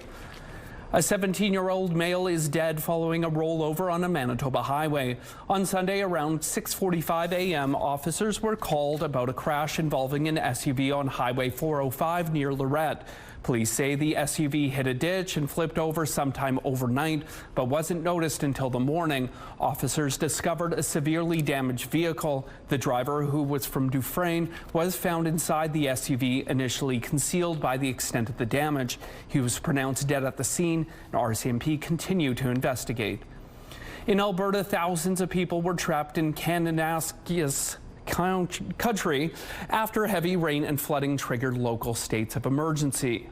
I'm just trying to figure out whether or not I could get my family out or get stuff to them. Floodwaters covered roads and washed away part of the Evan Thomas Bridge. The rain has stopped, but there are still a number of road closures. People are also being asked to avoid all non-essential travel to the area. Police in northern Germany have detained 3 people after a mass shooting at a center for mothers and children. Outside the center, people are lighting candles in tribute to the 4 women and 2 men killed. A number of other people were also wounded, all of them adults. Police said they have detained the suspected shooter who had an appointment at the center in a custody dispute over his 3-month-old daughter. The baby and her mother were at the center at the time of the shooting. Neither of them were hurt. The 2 other people detained were stopped driving down the road with a flat tire. The U.S. Supreme Court has dramatically expanded presidential powers in a ruling which will allow the president to fire most independent federal agency heads. It gives me the right, and not me, it gives a president the right to do what the president should have the right to do. And it's very interesting. It's a big ruling. It's been going on for almost 100 years. They've been working on this.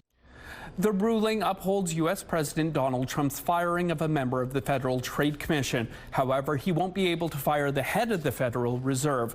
Well, that was a big win. The Supreme Court also delivered some losses for Trump. One upheld state laws that allow mail-in ballots that arrive after Election Day to be counted. Another also denied Trump's appeal of the E. Jean Carroll verdict, which found him liable for sexually abusing the former magazine columnist and then defaming her. Ireland has become a hotspot for surfing.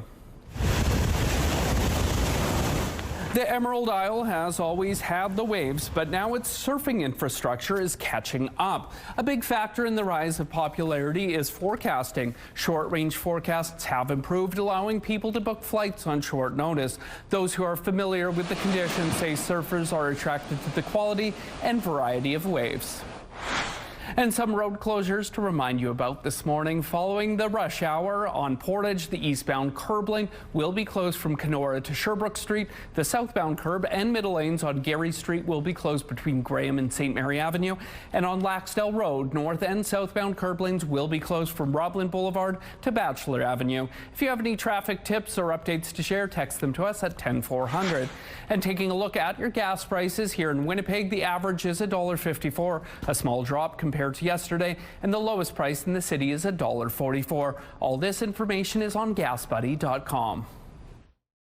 The Price at the Pump is brought to you by the Kidney Foundation. Help by donating your card today. So it's mainly sunny outside, 17 degrees right now, winds gusting south-southwest at 32 to 43 kilometers per hour.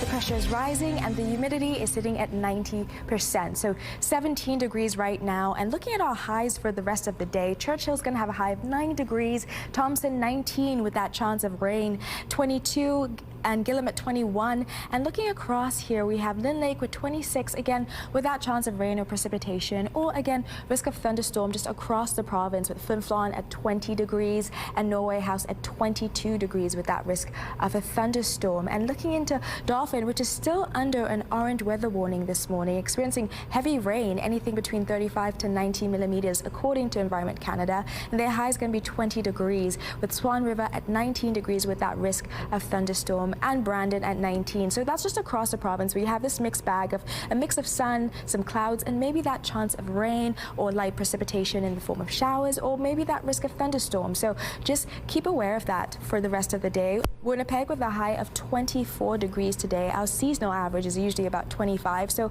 we're just 1 degree shy of that. And now looking across here at Red Lake, 23 degrees with Kenora, mostly sunny actually with 24 degrees, as well as Fort Francis is 27 with sunny skies for them.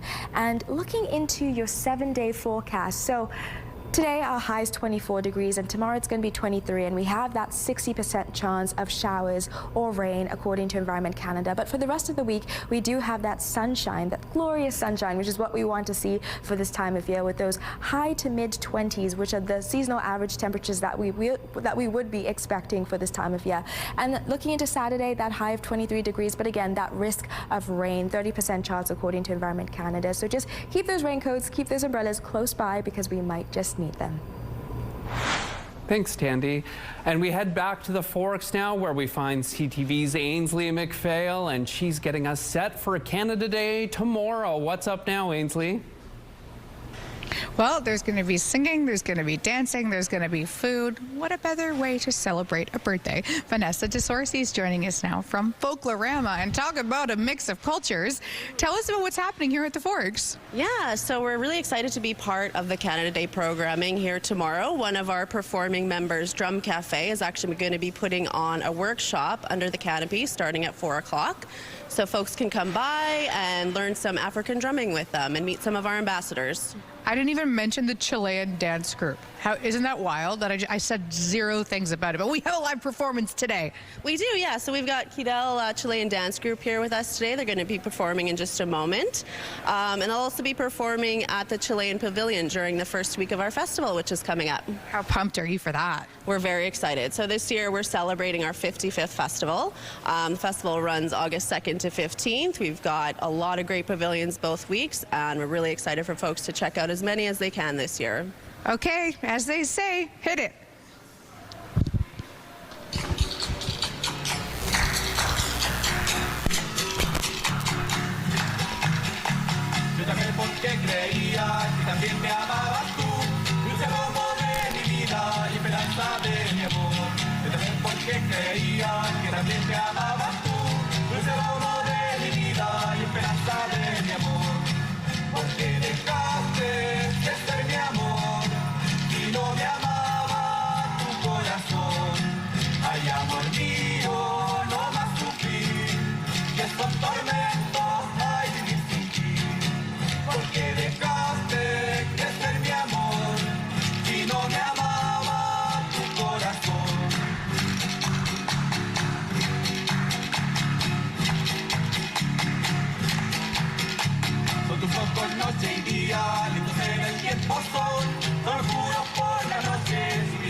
A Newfoundland and Labrador, mom and daughter are pushing the pace and each other. Both are on a remarkable run into the record books. CTV's Garrett Berry spoke to the dynamic duo behind the winning streak.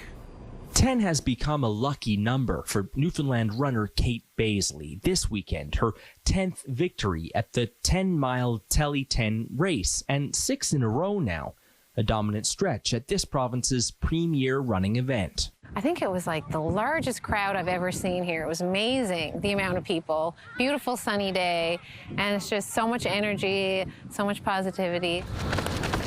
And winning seems to be running in the family. I always train hard and try not to train too much. Yeah, and I work really hard in the races. Earlier this month, daughter Amelia Baisley ran her way into the record books, running a mile in an organized track and field event faster than any other Newfoundland and Labrador woman ever has in any division. 4 minutes and 45 seconds. I was really happy, and I was proud of the time because it was exactly what I wanted to run. That at just 13 years old. I actually said a couple years ago, watching her run, to my husband, I said, I think that's the most talented runner we've had in the province. And she wasn't even running her times yet. I could just tell by her personality, by her drive, by her stride. Kate has her own lofty goal in the crosshairs. 4 more wins on this course would give her the most out of any athlete, either male or female, in Telly 10 history. She would pass her friend Colin Fewer, who has 13 titles on the men's side. It's no easy feat, and I am getting a little bit older, so you never know. But yeah, no, he's a good friend. That's an amazing accomplishment he has. The next generation at the doorstep. For now, Kate is trying to keep Amelia's training reasonable, but the skill set for a new dominant athlete out of this province is becoming obvious. Garrett Berry, CTV News, St. John's.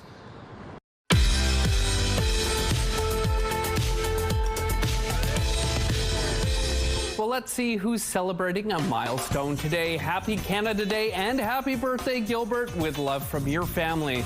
Congratulations on your graduation, Anthony, with love from your very proud mom. Happy 7th birthday, Preston. Love Coco, Debbie, and Chris, and your cousins. Happy 43rd birthday, Byron. Love mom, wife, and family. Happy 14th birthday, Kiyose. From love mom and your family. Happy 7th birthday, Maddie. Love mom, dad, and Devin. And congratulations, Dulcie, on your retirement from Walter White School. The staff and students wish you all the best and thank you for your 20-plus years of dedication and hard work. To submit your milestone, visit our website, ctvnewswinnipeg.ca, and fill out the form at least 2 days in advance.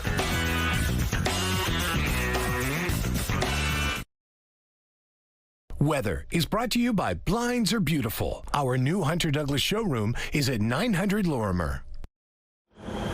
So our high today is going to be 24 degrees. Our seasonal average is 25 degrees, so we're just 1 degree shy of that with a low of 16 degrees for us. Last year we were at 28.2 degrees, so quite a stark difference in terms of temperatures, with the record being 25.2 degrees. So not too far off for today with our high of 24 degrees that we're experiencing here in Winnipeg. Now, as you can see, my hair is blowing everywhere. It is quite windy right now, and those winds will intensify according to Environment Canada. 17 degrees right now and mostly sunny, beautifully sunny outside, feeling the heat right now. Winds are gusting south-southwest at 32 to 43 kilometers per hour. The pressure is rising and the humidity is sitting at 90%. So yes, expect across the province these intense wind gusts. They will increase later on during the day according to Environment Canada, anything between 50 to 70 kilometers per hour. In fact, yesterday Morden had over 100 kilometers per hour of wind gusts, so quite intense winds according to Environment Canada. So you just have to keep that in mind. So this is what I mean when I say it's a mixed bag of weather across the province, because we have this beautiful sunshine peeking through, but again, later on in the afternoon we do have that risk of thunderstorms and light precipitation, maybe in the form of showers or rain. So you just want to dress accordingly and prepare for anything, because Mother Nature can switch up on us at any moment. So just keep that in mind when you're traveling about. But yes, this wind, very, very intense, and the intensity will only increase throughout the day. Thanks, Tandy. Manitoba summers and country music go hand in hand. And there's a new music festival just around the corner celebrating country icons and up-and-coming local talent. Country Jam 26 is happening July 7th at Red River Exhibition Park. And festival producer Daryl Sanderson joins us now with the details. Good morning, Daryl. Good morning. Thanks for having me here. Thanks for joining us. So tell us about some of the big names coming to the city next week. Oh my gosh, we don't really have big names. We have a great experience coming for the people. We have Sammy Kershaw, Nashville artist, Nashville star, Pam Tillis, and David Lee Murphy. We have stars here that you grew up with, that you'll identify the songs immediately. You'll leave with a great memory. This is our inaugural festival, and we're hoping to have a bang of an event. And the rounding out the lineup is a lot of Manitoba talent, including yourself. Yes. Who are you so excited to see? We've created an entire day of entertainment. Starting off at 3 o'clock, we have a Charlie Daniels tribute band, followed by Tribal Rose Band, which is going to feature 3 different Indigenous artists, myself included, Tracy Pronto, a young fellow by the name of Kachri, I'm sorry, my apologies, I can't remember his first name at this moment, Alyssa Nipinak, backed up by the Tribal Rose Band, and ending the afternoon will be Darren LaValle, who is a Manitoba Hall of Fame fiddler, and he's going to also have a couple of dancers that are going to be joining him on stage as well. And that'll coincide. After that will come the big show, and with David Lee Murphy, Pam Tillis, and you can get all this information on the Facebook page as well, the Country Jam Facebook page. And then after that, we're not done yet. Okay, that sounds We have good. an after party featuring some of Manitoba's well-known country artists. It's a day of incredible country music. We have J.J. LaValle coming from Saskatchewan, Nelson Little, and also Jerry Soretta. That's going to be the after party at the same site. Very cool. What is it about country music that just keeps people coming back for more? I think it creates memories, the lyrics, the camaraderie, and that's what we're trying to create here at Country Fest is memories that you're gonna when you walk away, you're gonna be fulfilled with country music, with great memories. You're gonna be singing songs that you grew up with. It's just gonna be a great event, and this is going to be, like I say, it's an inaugural event. For years to come, we're going to be holding this event. And I understand it's not just music. There's plenty of other things happening during the day as well? Yes, we have food trucks happening there. We're going to have a mechanical bowl. Okay. There's also a separate party called Country Summer as well attached to it. And this is all being held at Red River Exhibition Park. And I have an exciting little ticket announcement as well for your viewers today. We are, how can I say this? We're putting up a 20% discount on tickets at tixar.com right now for today. All you have to do is enter the code YEEHAW. You heard that, folks? Yeehaw. I didn't know how else to say it. I couldn't just say yeehaw. So enter the code YEEHAW, which is they're all caps, YEEHAW. And you'll get a discount on the tickets. Tickets are going very well. We're creating a really great event here in Winnipeg, boosting the economy, boosting employment, and we're going to watch. My gosh, I'm a Sammy Kershaw fan. I'm going to have such a great day. It's going to be a wonderful event, and I hope Winnipeggers and Manitobans alike come out and join us. So it's happening next Tuesday, July 7th at Red River Exhibition Park. And again, where can people get tickets? You can get them at tixar.com. And please remember, everybody remember to go to tixar.com, enter the promo code YEEHAW, and you're going to get 20%. We're announcing this right here this morning, so it's exciting. Anything else you want to add this morning, Daryl? I just want to ensure that I want to let the listeners know that you're going to have a really great time here at Country Jam. We've created an entire day of unforgettable country music experience, and we're talking traditional country, the 4/4 stuff. Well, yeehaw, folks! Yeehaw. You heard it here. Country Jam 26 happening next Tuesday. Thank you. Thank you so much. Hello there, Kara Wagland in the Sports Center newsroom with your must-see moment from Monday. And for it, we head down to the Dome in Toronto. As the Jays were hosting the Mets, George Springer hitting leadoff, smacks one to left. Juan Soto, oh no, misplays the ball, rolls all the way to the wall, and then A.J. Ewing tries to make a play, but he bobbles it. How about George Springer getting the old Little League home run? The 36-year-old, a little gassed. After all that running, the play is officially scored as a triple with an error. Jays would snap their 6-game losing skid thanks to that play, and Springer earns your must-see moment from Monday. Coming up today on TSN, we've got more coverage for the 2026 FIFA World Cup as Côte d'Ivoire takes on Norway in the round of 32. That match gets underway at 12:45 p.m. Eastern across the TSN network. That's all for now from Sports Center. Have a great day.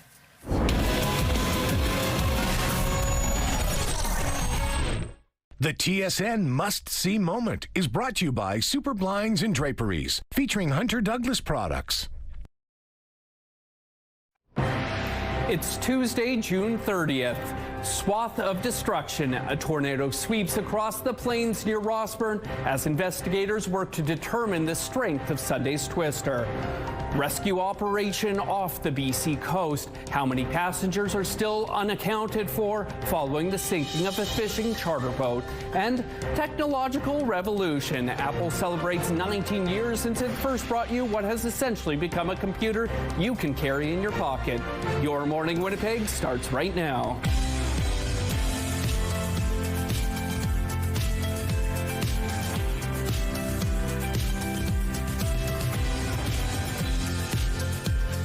Good morning. It is June 30th. I'm joined by Tandy Vera. I'm Daniel Halmerson, if we haven't met before. And June 30th. So last day of school for kids, the last day of June, and tomorrow, of course, is Canada Day. We're going to hear about what's happening at the Forks. Ainsley McPhail's down there this morning. She's going to tee up all those Canada Day celebrations. And stick around. Coming up in about 15 minutes, if you have a persistent stuffiness in your nasals, cavity, any sinus pressure, you could have what's called nasal polyps. We're going to learn a little bit about that. And I'm guessing the hot, humid weather doesn't help that. And it's already a little bit humid out there today. It is humid, not as humid as it was yesterday. Today it's pretty windy. I gotta say, the wind is very intense. If anyone checked out my rooftop hit, my hair was just flying everywhere. It's mainly sunny outside, currently 17 degrees, winds gusting south-southwest anywhere between 32 to 43 kilometers per hour. The pressure is rising and the humidity is sitting at 90%. So yes, very windy start to the day, but beautiful start to to the day compared to what we had yesterday. It was much more humid, not as humid as it was yesterday today, but we still do have this low pressure system that's been stalling the greater part of western Manitoba, specifically in the Dauphin area. They're still under that orange weather warning. According to Environment Canada, they're experiencing some heavy rain, and they're not the only ones who might experience that. Across the province, we do have a 30% chance of that. Unfortunately, it might taper off into the later part of the afternoon time across the province. As you can see, that low pressure system will eventually taper off, and we might have that risk of thunderstorms in Winnipeg, in Brandon, just across the province for us, unfortunately, except some places in the north might not receive that rainfall or even those light showers, with Churchill mainly sunny today with a few clouds peeking through. But as you can see, it will taper off even into Wednesday. So overnight, we might experience that rain or some showers or those thunderstorms.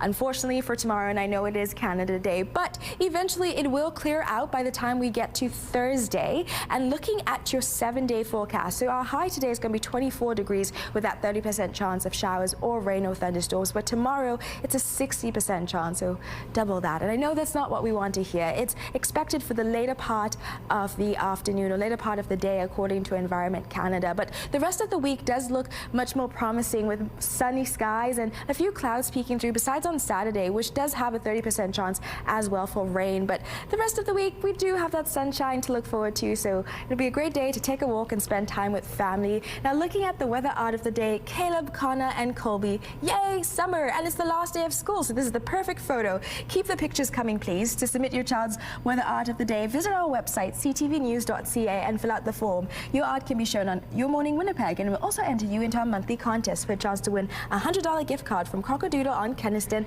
and Regent locations. The weather art of the day is brought to you by Crocodile Paint Your Own Pottery, now open on Regent and Keniston.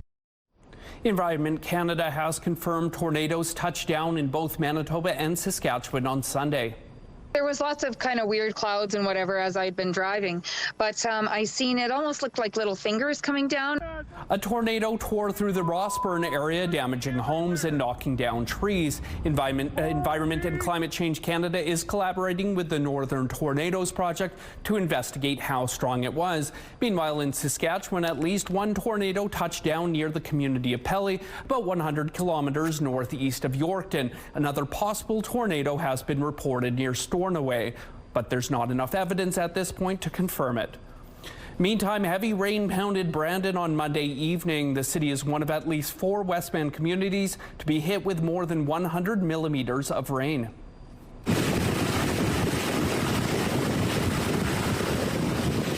These videos of Brandon and some flooded streets there were shared with us by a viewer. Now, Environment and Climate Change Canada tells CTV News a report from West Brandon shows 100 millimeters of rain fell there. Meantime, the Wheat Cities Airport got 50 millimeters. Preliminary Environment Canada reports show 150 millimeters of rain fell Monday evening in Boissevain, 127 in Deloraine, and 101 millimeters of rain fell in Minto. More rainfall totals can be found at ctvnewswinnipeg.ca. The Canoe government's promised tax cut on prepared meals, snacks and other foods goes into effect tomorrow. CTV News previously reported that the government offered the cut in its March budget, removing the provincial sales tax from all food at grocery stores only starting July 1st to help people with the cost of living. Basic groceries are already exempt at all stores, but as initially announced, the change would remove the tax from snacks, soft drinks and prepared meals, such as rotisserie chickens, only if sold at a grocery store. Convenience store owners have cried foul, saying they sell many of the same products and would be put at a disadvantage. So in April, the Premier indicated the cut would also apply to smaller outlets such as corner and convenience stores. Now to British Columbia, where 2 people who helped rescue boaters after a charter boat sunk on Sunday are speaking out. They were floating on their backs with their faces up to stay afloat. And none of them were wearing life jackets, and one of them actually had lost his clothing from the waist up. It was very difficult to communicate with them. They were so hypothermic, in our opinion. And we just kept going around, and it was very rough seas. Authorities say 4 people were rescued from the water. 6 are presumed drowned. They say the boat began taking on water just before noon on Sunday near Richmond. The search and rescue operation was suspended Sunday night. The case has now been handed over to the RCMP. There's still no word on what caused the boat to sink. Firefighters in Winnipeg are getting some new wheels. It is new, brand new. Look at that. You'll be the first one to sit in this from City. 3 shiny new fire trucks will be rolling into Winnipeg fire stations over the coming weeks. As you can see on your screen, they're being built in the northwestern part of the city at Fort Garry Fire Trucks. The $1.3 million purchase is part of the city's plan to buy 12 new fire vehicles over the next 3 years. When we talk about purchasing new fire engines, we're talking about ensuring that when someone in our community needs help, whether it's a fire, a medical emergency, or a rescue, we can respond quickly, safely, and effectively. The funding comes from a 2025 city budget pledge to spend $18 million on new fire trucks. And Monday marked 19 years since the first iPhone went on sale. The first model went on sale on June 29, 2007. It sold for roughly $500 US and came with 4 gigabytes of storage. Most now have around 200 gigabytes. The original iPhone was not available in Canada, but the first version to be sold in this country was the 3G version starting in 2008. And taking a look at the current traffic situation along McPhillips, they're moving pretty smoothly. If you have any traffic tips or updates to share, text them to us at 10400. Traffic is brought to you by Curtis Carpets, Manitoba's flooring experts. And I imagine there's going to be a lot of traffic heading to the Forks tomorrow, where big Canada Day celebrations are happening. And that's where we find Ainsley McPhail this morning. Good morning, Ainsley. Hi, we're live from the Odennis Circle. I guess it would be the calm before the storm, and I don't literally mean that. Just don't listen to what Tandy's been saying this morning. Jeannie Buffo is joining us, and you are a dancer. There's going to be a little bit of a dance-off, but there's something happening for the very first time here at the Forks. Tell us all about it. Absolutely. Thanks for having me. Yeah. So coming up tomorrow here for Canada Day, we have the North Star Dance Festival, and for the very first time, we're going to have the North Star Crump Dance Exhibition. So I don't know if y'all know what crump dance is, but it comes from California. It is an incredibly powerful and aggressive style, but it is a faith-based art form. And we have Drifter 28 from Winnipeg and Cecil Final Warning from Minnesota, who will be going head-to-head for 3 rounds there, and it's the first ever time that Winnipeg is going to have this. We're really, really excited. Okay, if someone hasn't seen it, you said aggressive, you said spiritual. There's a lot going on there. What would it be like to be here live? Yeah. So prior to that Crump Dance Showcase at 2:30 p.m., we actually start at 12. We're going to have live DJs, drummers, singers, dancers, performers, and all that. So being here live is truly an experience of seeing so many different art forms and cultural expressions here at the Odennis Circle at the Forks here for Canada Day. And then after our Crump Dance Showcase, we have a one-on-one dance battle with freestylers, hip-hop dancers of all kinds that are going to go for the cash prize. The cash prize, how much? Well, am I allowed to ask? Can I sign up? Can I sign up? Absolutely, yes. And if you do, I will actually raise the cash prize. So no, yeah, and it's going to be absolutely amazing. $150 on the line, and we're really excited to just have this event here and create a space for these dancers to connect. Especially for Canada Day, because Canada is such a celebration of so many cultures. Do you really feel that come alive through this dance? Yes. And that's why we have the event, right? That's why we bring so many different people together, because that's the whole point of what Canada represents, what it should represent, and this event really shows that from 12 p.m. all the way to 5 p.m. on Canada Day right here at Odennis Circle. Yeah. What time should people come? Yeah, so we kick off right after our the Indigenous opening ceremony, which goes from 10:30 a.m. to 11:30 a.m. And then we start right at 12 with our opening DJs and all the way up until 5 p.m. So you come right at 12. We'll keep you entertained till 5. Come at any point during that. And as well, there's many other things happening on the Fort grounds as well. Thank you so much. I encourage now just every farmer in rural Manitoba just to start going on a deep dive of Google on crumping. See what you get. Come to the Forks. We were kind of hoping for a live demonstration from you, Ainsley, and maybe cameraman Kenny too, just forming a little team dance down at the Forks, but we'll save that for another day. And it's time to see our sports team moment. Today's picture is from the West Kildonan Wolverines. Shauna says, my son played for the West Kildonan Wolverines for grade 10 and 11. They won this game back in 2021. Thanks so much for sharing. You can also participate in this contest. Tell us your most memorable fun team moment and you'll be entered in a draw to win a $100 Chicken Chef gift card. Head to the contest page on our website, ctvwinnipeg.ca, and fill out the form with your answer and picture. Good luck. Your Manitoba sports team moment brought to you by Chicken Chef, where memories are made. Okay, looking right now, it's mainly sunny, which is a beautiful start to the day. The Bathfitter Live Eye is brought to you by Bathfitter, your bath and shower experts for more than 14 years. So yeah, beautiful start to the day. Later on in the afternoon, we do have that chance or that risk of thunderstorm or 30% chance of precipitation in the form of rain or light showers, so be prepared for that. But currently looking at our temperatures, Winnipeg is sitting at 17 degrees right now, with Gimli at 18 degrees and Portage at 16 degrees. Dauphin also at 16 degrees. A reminder, they're still under that orange weather warning and experiencing quite heavy rain at this moment, according to Environment Canada. Looking up into Island Lake, 19 degrees, with Thompson at 15 degrees and Churchill with 6 degrees. So still very cool for this time of year, and they might not experience as much rain. Mostly sunshine for them today, according to Environment Canada. So good times for them ahead.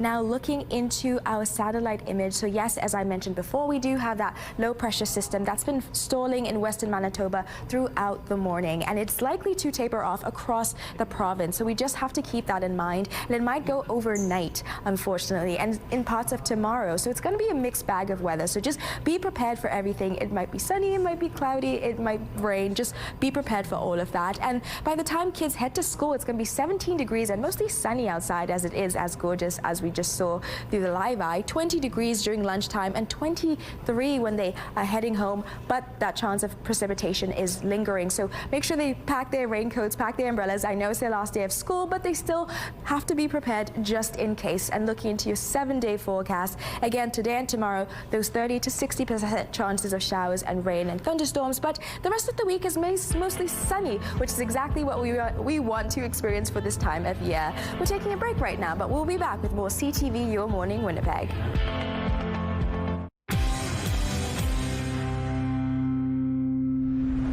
If you feel like you're dealing with persistent nasal stuffiness, sinus pressure, and even a lost sense of smell, you may have nasal polyps. They're non-cancerous growths that form in the lining of your nose or sinuses, and they can lead to breathing problems. Joining us now to explain more is Dr. Richard Gall from St. Boniface Hospital and from the U of M. Good morning, Dr. Gall. How are you doing? Good. How are you? Good. Thanks for joining us. Now, tell us, how common are nasal polyps and what are some of the symptoms? So nasal polyps are actually much more common than you think. They probably are present in about 4 to 5% of the North American population, so a relatively high incidence. Most of the symptoms are trouble breathing through the nose. People report nasal obstruction. As well, loss of sense of smell is a very common symptom. People can often get sinus infections as well from them. How do doctors diagnose nasal polyps? Typically, they're difficult to diagnose until they become very large. Often, people complain of stuffiness for a lot of different reasons, and so nasal polyps is not typically the reason why. We often diagnose them by putting a little scope into the nose in the office, and we can see them there. When they get very large, you can see them with just a light looking into the nose. What are some of the long-term kind of effects nasal polyps can have? So, as I mentioned, people can get recurrent sinus infections, chronic sinus infections, nasal discharge, facial pain, and maybe the biggest problem is their loss of sense of smell.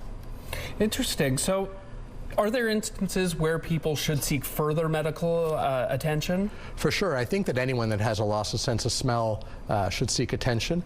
If people are getting recurrent sinus infections, chronic pain in the face, headaches, it may be a sign of nasal polyps. There is also a strong association between asthma and nasal polyps, so people that have bad asthma that is uncontrolled, often that may be a sign that there's something going on in the nose, and a further closer look at the nose can be helpful. Speaking of asthma, I I know hot, humid weather can kind of impact people with severe asthma. Does weather play a part with nasal polyps as well? Not typically. If people have a flare-up of their asthma for various reasons in the spring or summer or fall time, it can lead to more symptoms, but typically nasal polyps are just a year-round thing that can be worsened by allergies, but the temperature doesn't really affect it. This is a problem in the wintertime as well as the summertime. Let's talk about treatments. What's available for people out there? So for years and years, the treatment has been surgery. Polyps always grow back, and so typically people were initially treated with topical medications, things like steroid sprays in the nose, which are very safe to use long term, and people that don't manage with that and have progression of their nasal polyps eventually do go on to have an operation. The operation is meant to, one, remove the polyps, and two, open up the sinuses and get deeper at the polyps where you can't reach just ordinarily. And those polyps typically grow back, and the question is how quickly they grow back. And people that have them grow back relatively quickly within a few years, people often need repeated surgery. Other people can have polyps removed and they don't come back for many, many years, 20, 30 years, or at all. And there are newer medications now that can be very helpful. In the last couple of years, there's a line of injectable medications called biologics that have dramatically changed the landscape of the management of people with aggressive nasal polyps. For people watching, if they say, hey, all this kind of checks out for me, what should they do? Simple visit to their doctor, or should they see a specialist like yourself? I think the first step is talking to your family doctor, having them examine you, take a history, see what's going on. We do see a lot of referrals from family doctors. We see a lot of referrals from allergists. We see a lot of referrals from respirologists. But if someone certainly has concerns about their sense of smell and chronic infections and pain in the face, it certainly would be useful to see an otolaryngologist and have them have a closer look at your nose and see what's going on. Awesome. Anything else you want to add this morning? No, that's great. Awesome. Thank you for having me. Dr. Richard Gall, thank you so much for joining us today. So it's mainly sunny outside, but that wind is quite intense. As you can tell, my hair is just flying away right now. It's currently 17 degrees, winds are gusting south-southwest from 28 to 44 kilometers per hour. The pressure is rising and the humidity is sitting at 83%. So yes, very windy start to the day, still very beautiful start to the day. Lots of sunshine on tap for us right now for most of the morning. However, we still do have that risk of light precipitation in the form of showers or thunderstorms across the province. We're experiencing that right now with some heavy rain hitting them quite intensely, anything between 35 to 90 millimeters according to Environment Canada, which will eventually taper off into other parts of the province, and that might be here in Winnipeg or in Brandon. So you want to grab a raincoat, grab an umbrella just in case, because it's expected to taper in during the late afternoon hours. So enjoy the sunshine as much as you can right now, but this wind will also intensify, so a very mixed bag of weather right now, very, very intense. According to Environment Canada, it could go anywhere between 50 to 70 kilometers per hour, and that's just mostly across the province. So you want to keep that in mind when you're walking, traveling about. Just be prepared for anything, because Mother Nature can switch up on us at any moment. So just be prepared and dress warmly. Now, looking at this beautiful Skywash pick of the day, how glorious, a beautiful reflection out in Oxford Lake. Thank you for these pictures. Keep the pics coming at Winnipeg Weather at ctv.ca. Weather is brought to you by ABC Fire and Safety, your CO2 refill store. Canada has a date with Morocco in the round of 16 on Saturday after they knocked out the Netherlands in a penalty shootout. Saibari up against Verbruggen. It's Saibari! And history does repeat itself. Morocco won 3-2 on penalties after the match ended in a 1-1 draw. It was a scoreless match until the 72nd minute when Cody Gakpo put the Dutch up 1-0. Netherlands held that lead until stoppage time when Morocco's Issa Diop tied it with an unstoppable header. Morocco is now heading to Houston to play Canada with a spot in the quarterfinals on the line. So if you have other plans Saturday, cancel them, because Canada will be taking on Morocco in the round of 16. That game is at noon Central Time, and you can watch it on TSN, Crave, or right here on CTV. And as CTV's Adrian Gabriel reports, win or lose, Canada's World Cup performance has already left a lasting impact on this country's soccer legacy. From patriotic pandemonium on the Pacific coast to a triumphant tidal wave of emotion along the shores of Lake Ontario. Inside bars in Montreal and watch parties in Edmonton, Canada's win is quickly becoming a where were you moment in Canadian sports history. I was watching the game a bit at my house, and then I went to my aunt's house. There's a great patio down the street from my house. I was watching at home. Schaffelberg's ball into the box, headed away by Ocon. It's Eustachio! The swift and steady right foot of Stefan Eustachio catapulting Canada to victory. The team, this World Cup, has galvanized a nation. They did it! I'm crying. Overcome with emotion, Canadian women's soccer legend Christine Sinclair's tears of joy offer a glimpse of what this moment means for the sport and our country. Okay, let's book our flight. To the round of 16 at the World Cup. Thousands did book a flight to LA to witness history in person. Thousands more will now head to Houston. On home soil, the win for some supersedes soccer. We're living in a time where we're rethinking what it means to be Canadian. Having cultural touchstones like soccer matches and the program succeeding like it never has before, I think that's important to us. You guys are Canadian heroes. Coach Jesse Marsh's pitch-side post-game speech sharing what this victory could mean. Canadian heroes for the future children of this country who play this sport. The sport has a big future because of you guys. If these pint-sized players on the pitch are any indication, Marsh's pep talk is on the mark. What do you love about soccer? When you get a lot of good goals. Well, I usually play defense. At my old school, soccer was like the biggest thing ever. Like, we fought over which fields we would play in. I could be a really good soccer player one day. As a country falls in love with the beautiful game, the ties that bond a nation are pulled together. A soccer awakening is afoot across Canada. As the men's national team elevates their game, a country is taking notice and taking to the pitch. Adrian Gabriel, CTV News, Toronto. And it may be a long way from New Brunswick to the FIFA World Cup pitch, but that won't stop 11-year-old Theo LaBelle. He's traveling to Toronto to be the official match ball carrier in a FIFA game. Toronto is dear to this family. Theo was born with complex congenital heart disease and received much of his treatment at Toronto's Sick Kids Hospital.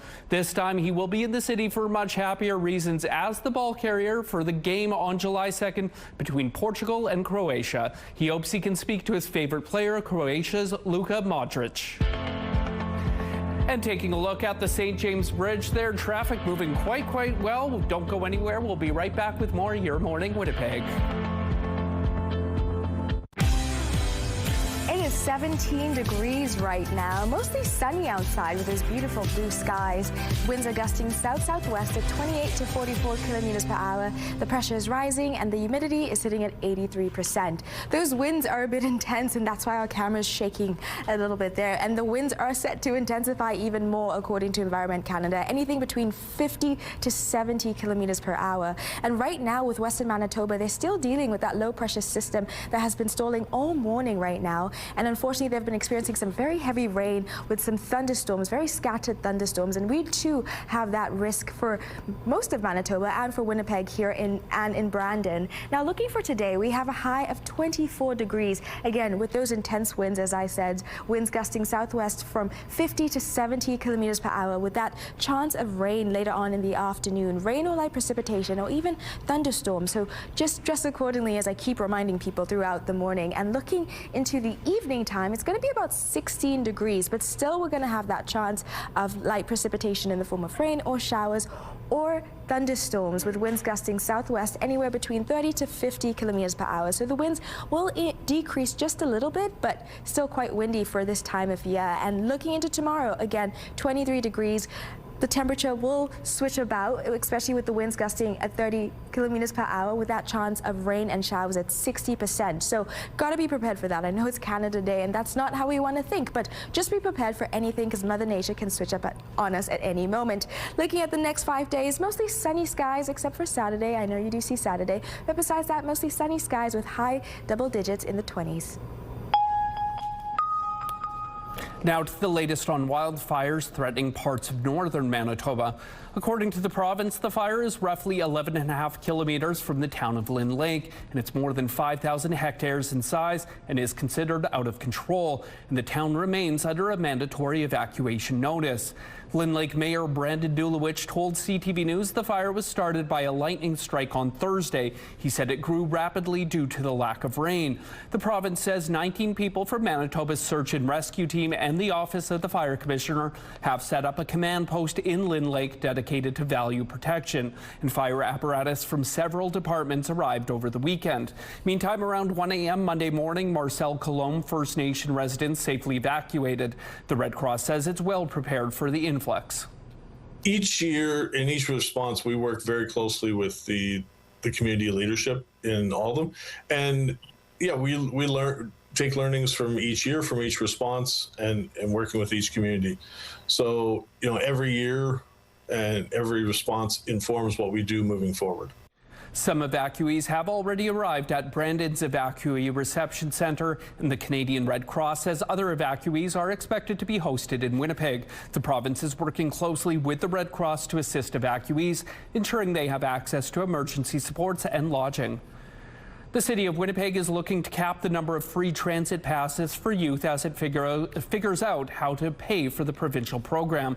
The province is providing $10 million for the free passes, which are intended for those between ages 11 and 17 and high school students between 18 and 21. However, the public service estimates it's going to cost nearly $16.5 million to implement the program. That's accounting for lost revenue and hiring several more bus drivers to meet peak demand. The public service says it's made a lot of assumptions when arriving at some of the numbers, so it's proposing an initial cap of 30,000 passes until the full impacts can be studied. That's half the number of eligible young people estimated to live in Winnipeg. The $6.5 million difference will also be forwarded to next year's budget process.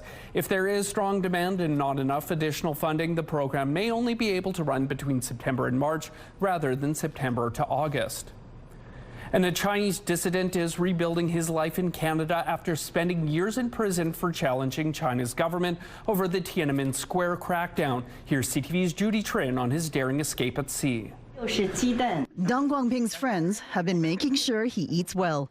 The Chinese human rights activist and political prisoner is finally on Canadian soil after trying to escape from China for more than a decade. This is so amazing, and especially he never gave up. Last Friday, Dong's friends welcomed him at Toronto's Pearson Airport. A month earlier, Dong had fled from northern China in an inflatable boat with a self-propelled motor and a cell phone. I know if the battery dead, I'm going to be die. He spent 40 hours at sea before being rescued by fishermen from South Korea. The Chinese communist regime, they can kill me, but they cannot kill my dream. And my dream is I have to live in wherever is that allow me to think freely. The former soldier and police officer was imprisoned after criticizing China's 1989 massacre of student protesters in Tiananmen Square. He has been jailed and on house arrest. In 2015, he was put in isolation for 5 months. The guards never took off his handcuffs. I was kept in a room, no window, no light, no clock. In 2022, his daughter, who was granted asylum in Canada, petitioned the Chinese government to free her father. During a previous attempt at escape, while hiding in Vietnam, Dong was arrested and turned over to Chinese authorities. But this time, officials in South Korea notified the Canadian embassy and immigration authorities sent him a ticket to Toronto. Deng Guangping says he'll continue speaking out against China's human rights abuses. At 68 years old, he wants to find work as a commercial truck driver, but he'll settle for driving an Uber. Judy Trin, CTV News, Toronto. Let's take a look outside at traffic on Donald. There's not much to show you. If you do see anything on the road, text your tips to us at 10400. And taking a look at your gas prices here in Winnipeg, the average is $1.54, a small drop compared to yesterday. The lowest price of the city is $1.44. All this information is on gasbuddy.com. The Price at the Pump is brought to you by the Kidney Foundation. Help by donating your card today. And time now for your answers to our question of the day. What's your favorite last day of school memory? Well, for Susan, it's that she passed and was looking forward to summer. For Tracy, very simple, leaving. Chris remembers school's out from Alice Cooper, and Jody shared my favorite last school day memory, all the years it fell on my birthday, which is today. Happy birthday, Jody. So she loved her birthday growing up, and as someone now pushing 60, she still does. Thank you all for your responses. Question of the day, brought to you by Provivo, Manitoba's #1 cool sculpting clinic, science-backed body contouring. And it's not Ainsley McPhail's birthday, but tomorrow is Canada's birthday, and Ainsley has a guitar. I'm scared for what's coming next. When I was a young boy, at the age of 5, Irvin's like, please, I am begging you to stop. But how cool is this guitar? Oh, this is fantastic. Is it? Okay, tell us all about it. I'm joined by Irvin Miller. We're talking about all of the Canada Day programming at the Forks and how you can see the band live. Good morning. Good morning. This is a great fit. I gotta say, you're taking my job with ease, you know. But this is a beautiful guitar for me. This is something that's very special. This is a Gretsch Honey Dipper, so it's an old school resonator guitar, and I found it in this nice little green color. And well, you know, it's got a soul inside of it, and it speaks the same language I do, so we get along real well. Well, I hope I didn't offend anyone with my introduction. Tell us about you and your band. Well, the Irvin Miller Band, we're running rampant through the streets, you know, and we're taking Winnipeg in a place where I think they really embraced us and embraced what we have to offer, and I'm nothing but thankful. You know, it's been a real privilege to get into the music scene here in Manitoba. It's a talented one. I don't got to tell anybody at home. And the Irvin Miller Band is playing here at Canada Day, first time at the Forks, and we're really, really excited. There's a lot of great openers as well on the Canada Day festivities. People like Brandy Vesna and Mitchell McCoons and friends of mine. And I'm going to cut you off. We only have a minute. I'm so sorry, but I want to hear you play. Yes, okay, so take it away. I never was much of a talker anyway. I prefer to talk this way. This is an excerpt of My Baby Loves Diamonds, a tune I wrote for you.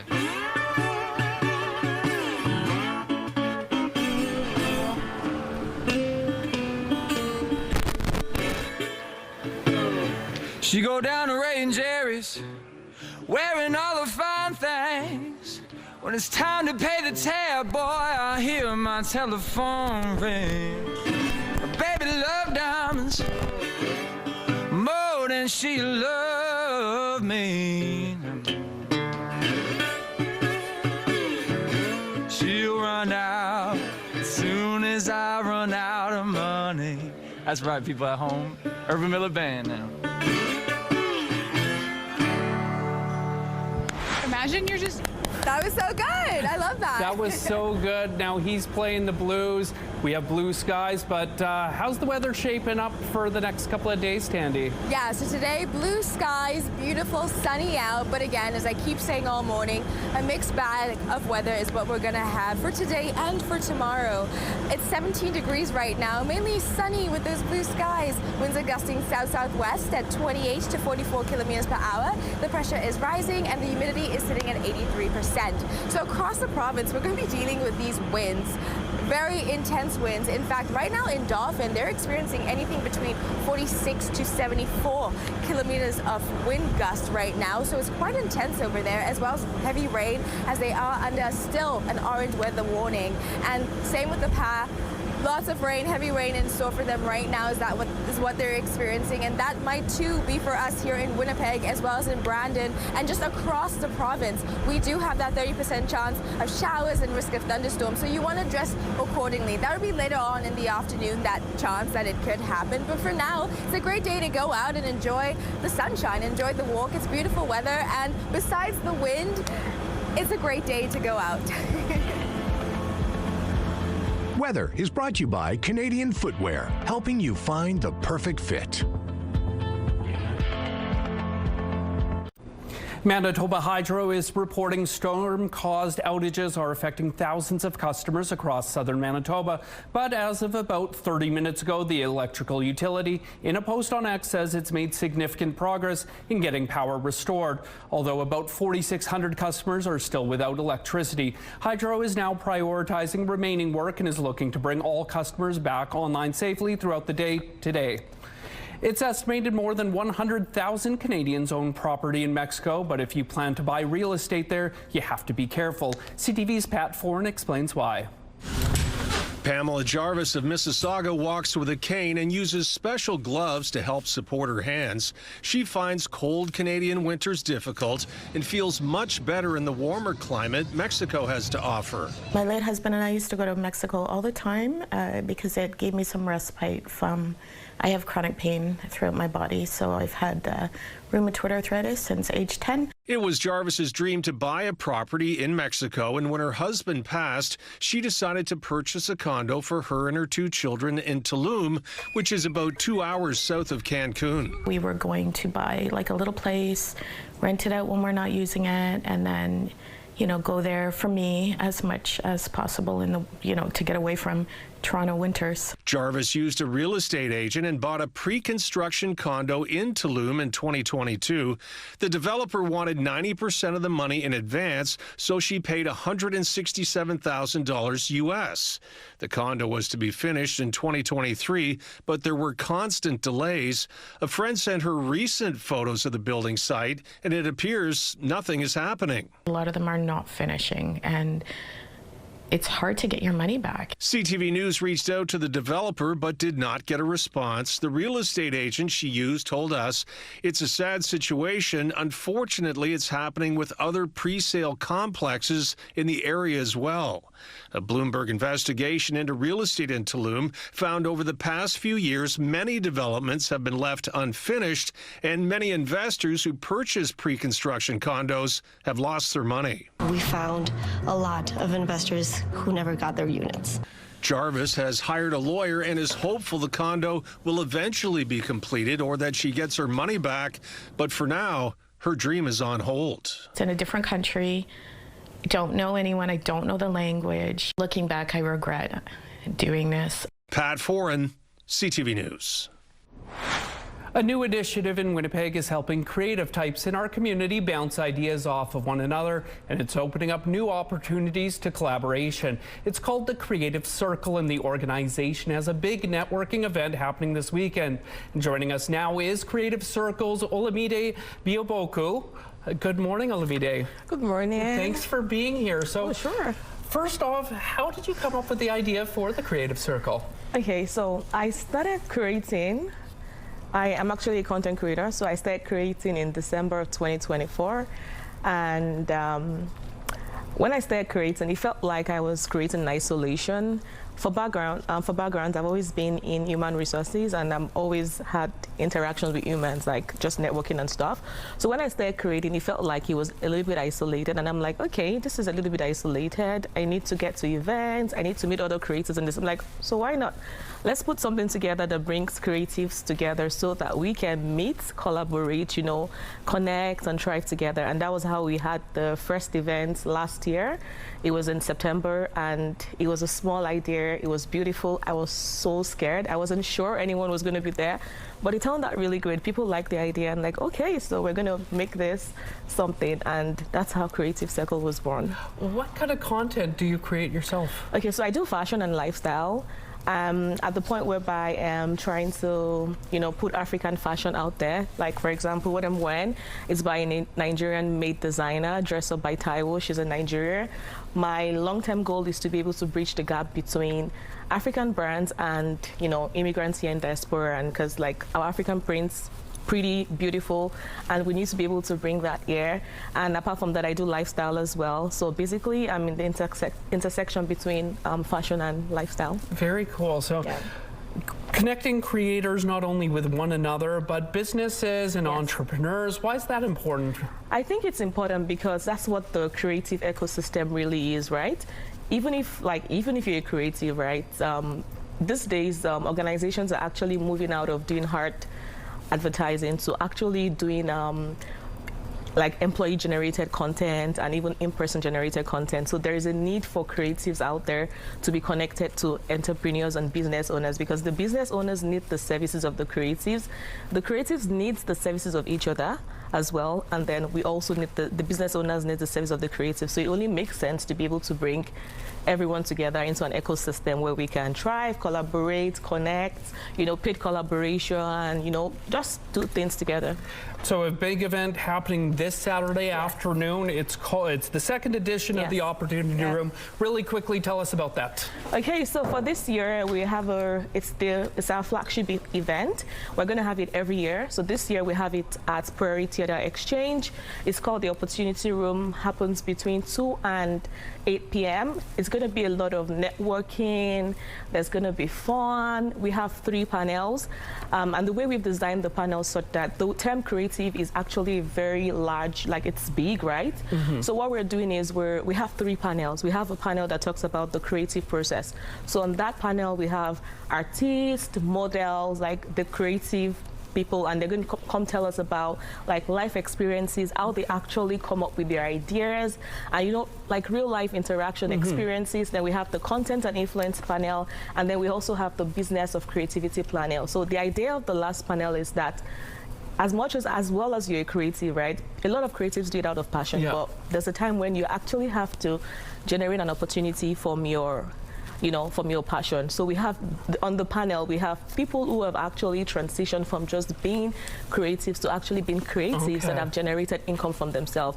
So it's, our tagline is talent meets opportunity. So we're going to have a bunch of talent in that room. They're going to meet their opportunities. They're going to connect, collaborate, and who knows what might happen from that section. Awesome. Well, that's the Creative Circle. It's the Opportunity Room happening this Saturday. Thank you, Olamide, so much for coming by today. Thank you. Thank you.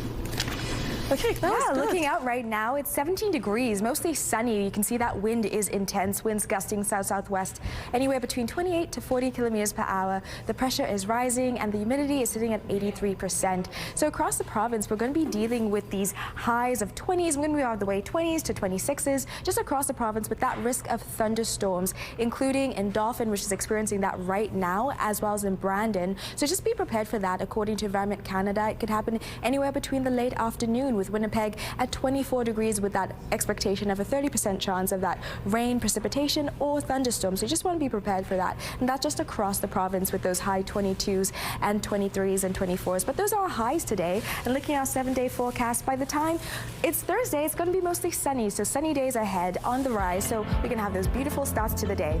We're going on a break right now, but we'll be back with more CTV Your Morning Winnipeg.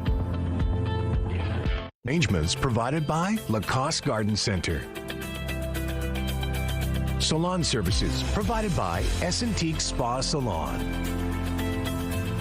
We're going to finish things up today with a few videos from around the world. So we kick things off with a song, some poetry, and Rwandan royalty.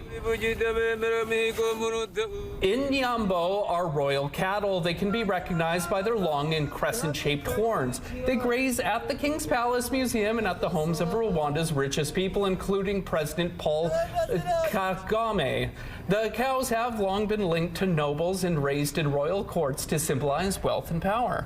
That's pretty interesting. The more you know, right? Yeah. And scooter riders in Rome are wishing a very happy birthday to Vespa. Thousands of Vespa enthusiasts made their way to Italy to celebrate the 80th birthday of the scooter.